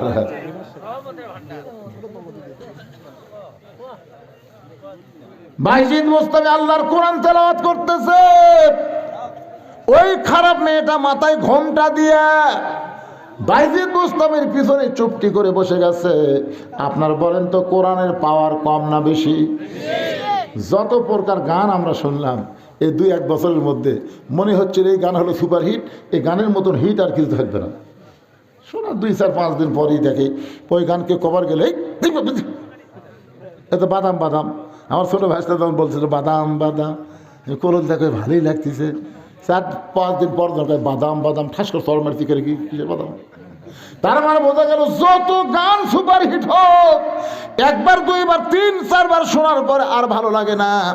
আর আল্লাহর কোরআনের সূরা ফাতিহা ওই 10 বছর থেকে আমরা শুরু করেছি, এখন 70 বছর বয়স পর্যন্ত সূরা ফাতিহা আমরা পড়তেছি প্রতি ওয়াক্তে, প্রতি রাকাতে বারবার। তারপরেও কোনোদিন মন বলল না পড়তে ভালো লাগতেছে না। এটাই হলো কোরআনের মুজিজা, এইটাই হলো কোরআনের পাওয়ার। বাইজিদ বুস্তামি আল্লাহর কোরআন পড়তেছে আর মেয়েটা বাইজিদ বুস্তামির পিছনে এসে ফুফায় ফুফায় কাঁদতেছে। বাইজিদ বুস্তামি তাকায় দেখে মেয়েটার সামনে নাই, মেয়েটা পিছন দিকে বসে কান্দে। মেয়েটা জবান করে বলতেছে, আল্লাহর ওলি, পৃথিবীর মধ্যে আপনি একজন ভালো মানুষ, কিন্তু খারাপ জায়গার মধ্যে আল্লাহর কোরআন নিয়ে যখন আপনি আসলেন, এ কোরআন তো দুনিয়ার সাধারণ কোনো কিতাব না, কোরআন হলো নূর। আল্লাহ তোমার এক বাবলু জামাই, নাকি জামাই বাবলু জামাই পানাই, বাবলু পানাই 1 বস্তা সিমেন্ট দান করেছে। আল্লাহ পানাইয়ের বাবলুর দানকে আল্লাহ আপনি কবুল করেন, জোরে কোন আমিন। এরকম যারা সিমেন্ট দিবেন 2-1 বস্তা করে আল্লাহর ঘরে সিমেন্ট দিবেন। ঘরটা হলো আমার আল্লাহর, সবাই একটু টাইলস করবার চাই, সিমেন্ট লাগবে ভাই জানি, এই জন্য সবাই একটু দিবেন। যেটা বলতেছিলাম, মেয়েটা পিছন দিক থেকে বলে, আল্লাহর ওলি, যে ঘরের মধ্যে যুবকেরা ঢুকে আমাকে হাস্ত নষ্ট করে, কিন্তু আজকে আপনাকে দেখলাম 24 ঘন্টার বুকিং নেওয়ার পরে এই পতিতার ঘরে ঢুকে আপনি যায় নামাজ বিছায়া আপনি নামাজ পড়ে কান্নাকাটি করলেন, আপনার কান্নাকাটি দেখে আমার হাসি লাগছে যে আমার মতন খারাপ মেয়ের ঘরে আমার হেদাতের জন্য কাঁদতেছে। আমি কোনোদিনকে হেদাত পাবো, আমার জন্য কি আল্লাহ কোনোদিন হেদাত দিবে? কিন্তু নামাজ শেষ করে আপনি যখন কোরআন পড়তেছেন, ওই কোরআনের শব্দগুলো আমার কানের মধ্যে ঢুকে অজিলাত কুলুবুহুম, আমার অন্তরের মধ্যে কম্পন সৃষ্টি হয়ে গেছে। ওগো আল্লাহর ওলি, আমার নানি ছিল পতিতা, ওই নানির পেট থেকে আমার মা হলো পতিতা, সেই মায়ের পেট থেকে আমি হলাম একটা খারাপ ভ্রষ্টা পতিতা নারী। ওগো আল্লাহর ওলি, আল্লাহকে আমাকে মাফ করবে। বাইজিদ মুস্তামি বললেন, লা তাকনাতু মির রাহমাতিল্লাহ, ইন্নাল্লাহা ইয়াগফিরুয যুনুবা জামিআ, ইন্নাহু হুয়াল গাফুরুর রহিম। ওগো মা, আল্লাহ পাপকে ঘৃণা করে, কিন্তু পাপীকে আল্লাহ ঘৃণা করে না। সুবহানাল্লাহ কন্যা কেন? আল্লাহ পাপ ঘৃণা করে, কিন্তু পাপীকে আল্লাহ ঘৃণা করে না। পাপী যদি তওবা করে, পাপী যদি ভালো হয়ে যায়, আল্লাহ তাকে মাফ করে দেয়। ও মা, তুমি যদি আজ থেকে নিয়ত করো আর কোনোদিন খারাপই করব না, তুমি ফিরে আসো আল্লাহ রাস্তায়, তওবা করো, কলমা পড়ো, আশহাদু আল্লাহ ইলাহা ইল্লাল্লাহু ওয়াহদাহু লা শারীকা লাহু ওয়া আশহাদু আন্না মুহাম্মাদান আবদুহু ওয়া রাসূলুহু, আস্তাগফিরুল্লাহাল্লাযী লা ইলাহা ইল্লা হুয়াল হাইয়ুল কাইয়্যুম। মেয়েটা তওবা করে কলমা শাহাদাত পড়ে কাঁদতে কাঁদতে ব্যাকডোর দিয়া যখন বের হয়ে যায়, মেয়েরা যখন বের হয়ে গেছে, এমন সময় মুরব্বী যুবক সবাই মিলা ওই পতিতার ঘরের দরজায় চিল্লাচিল্লি করতেছে, বাইজিদ রে, 24 ঘন্টার বুকিং নিয়ে তুমি পতিতার ঘরের মধ্যে মৌজ করতেছো, আরাম করতেছো, আজকে তোমরা দরজা ভেঙে তোমাকে বের করে ওই পতিতার সঙ্গে তোমার বিয়া দিব। এ কথা সবাই যখন দরজায় চিল্লাচিল্লি করে, দরজা ভাঙ্গার আগে বাইজিদ বোস্তামি নিজেই দরজা খুলে দেয়। যুবকেরা ঘরের মধ্যে এসে দেখে গোটা ঘর মেশকাম্বরের সুগন্ধ, জায়নামাজ বিছানো হয়েছে, আর আল্লাহর কোরআন শরীফ রেহালের উপরে। গোটা ঘর খুঁজে দেখে ওই খারাপ মেয়েটার ঘরের মধ্যে নেই। যুবকরা বলে, আল্লাহর ওলি বাইজিদ, এই খারাপ মেয়েটা কোথায়? যে মেয়েটাকে 24 ঘন্টার জন্য বুকিং করলেন, সে মেয়েটা এখন কোন জায়গায়? বাইজিদ বলতেছে, পতিতালয় ভালো হয়েছে, খারাপ মেয়েটা হেদাতের মালা গলায় পরে ব্যাকডোর দিয়ে চলে গেছে।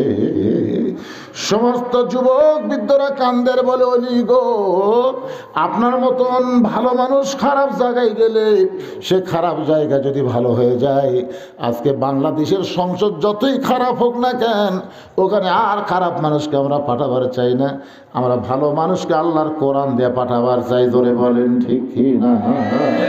কয়েকদিন পরে বাইজিদ বোস্তামি স্বপ্নে দেখতেছে ওই পতিতা নারীটা আল্লাহ তার আমল এবং পর্দা তওবা দেখে ফাতেমার সঙ্গে তাকে কবুল করেছে। আজকের আলোচনায় আপনাদের সামনে যে আঙ্গিকে বোঝানোর চেষ্টা করেছি, অবশ্যই বুঝবার পারছেন। আল্লাহ আমাদের সবাইকে বুঝ মোতাবেক আমল করার তৌফিক দেখ। মসজিদের উন্নয়ন করবে, মাহফিল, ফজরের নামাজ আমাদের মসজিদে জামাতের সঙ্গে আদায় করলে টাইলসের চাইতে বেশি উন্নতি হবে। জোরে কোন কথা ঠিক কি না? আকেলপুর এক মসজিদে আমি ঢুকলাম আসরের নামাজ পড়বার, কি সুন্দর টাইলস, এক একটা টাইলস হলো 24 সাদা টাইলস, সেই সুন্দর। কিন্তু টাইলস লোকদের দেখি ধুলে ফের মদিন সাহেব ঝাড় দেন না, ধুলে হুজুর লাভ কি হুজুর? আজান দিয়ে আঁকার মধ্যে কেউ আসে না, আজান আঁকার মধ্যে কেউ আসে না, খামা খা ঝাড় দেখি হবি। দেখেন আমার জায়গা পরিষ্কার আছে, ওর জায়গা দেখি আমি আসা গামছার 2 বাড়ি মারে, বুঝলেন? টাইস 2 গামছার বাড়ি মারে পরিষ্কার, আল্লাহ নামাজ পড়ে, কেউ আসে না হুজুর, কেউ আসে না। খালি টাইলস লাগালে তো কাম হবে না, মুসল্লি আসা লাগবে, মুসল্লি আসলে ওলা ধুলে বালি সব কাপড়ের সাথে উঠবি, জোরে কর কথা, ঝাড় দেওয়া লাগবে। এখন আপনারা টাইলস লাগাবেন, ফজর নামাজ কি করবেন? একজন টাইলসের বাপ হলো 5 ওয়াক্ত নামাজ মসজিদে জামাতের সঙ্গে আদায় করা। জোরে কর কথা ঠিক কিনা? রত্নাকারী মসজিদকে আল্লাহ কিয়ামত পর্যন্ত কবুল করুক, সকলে বলে আমিন।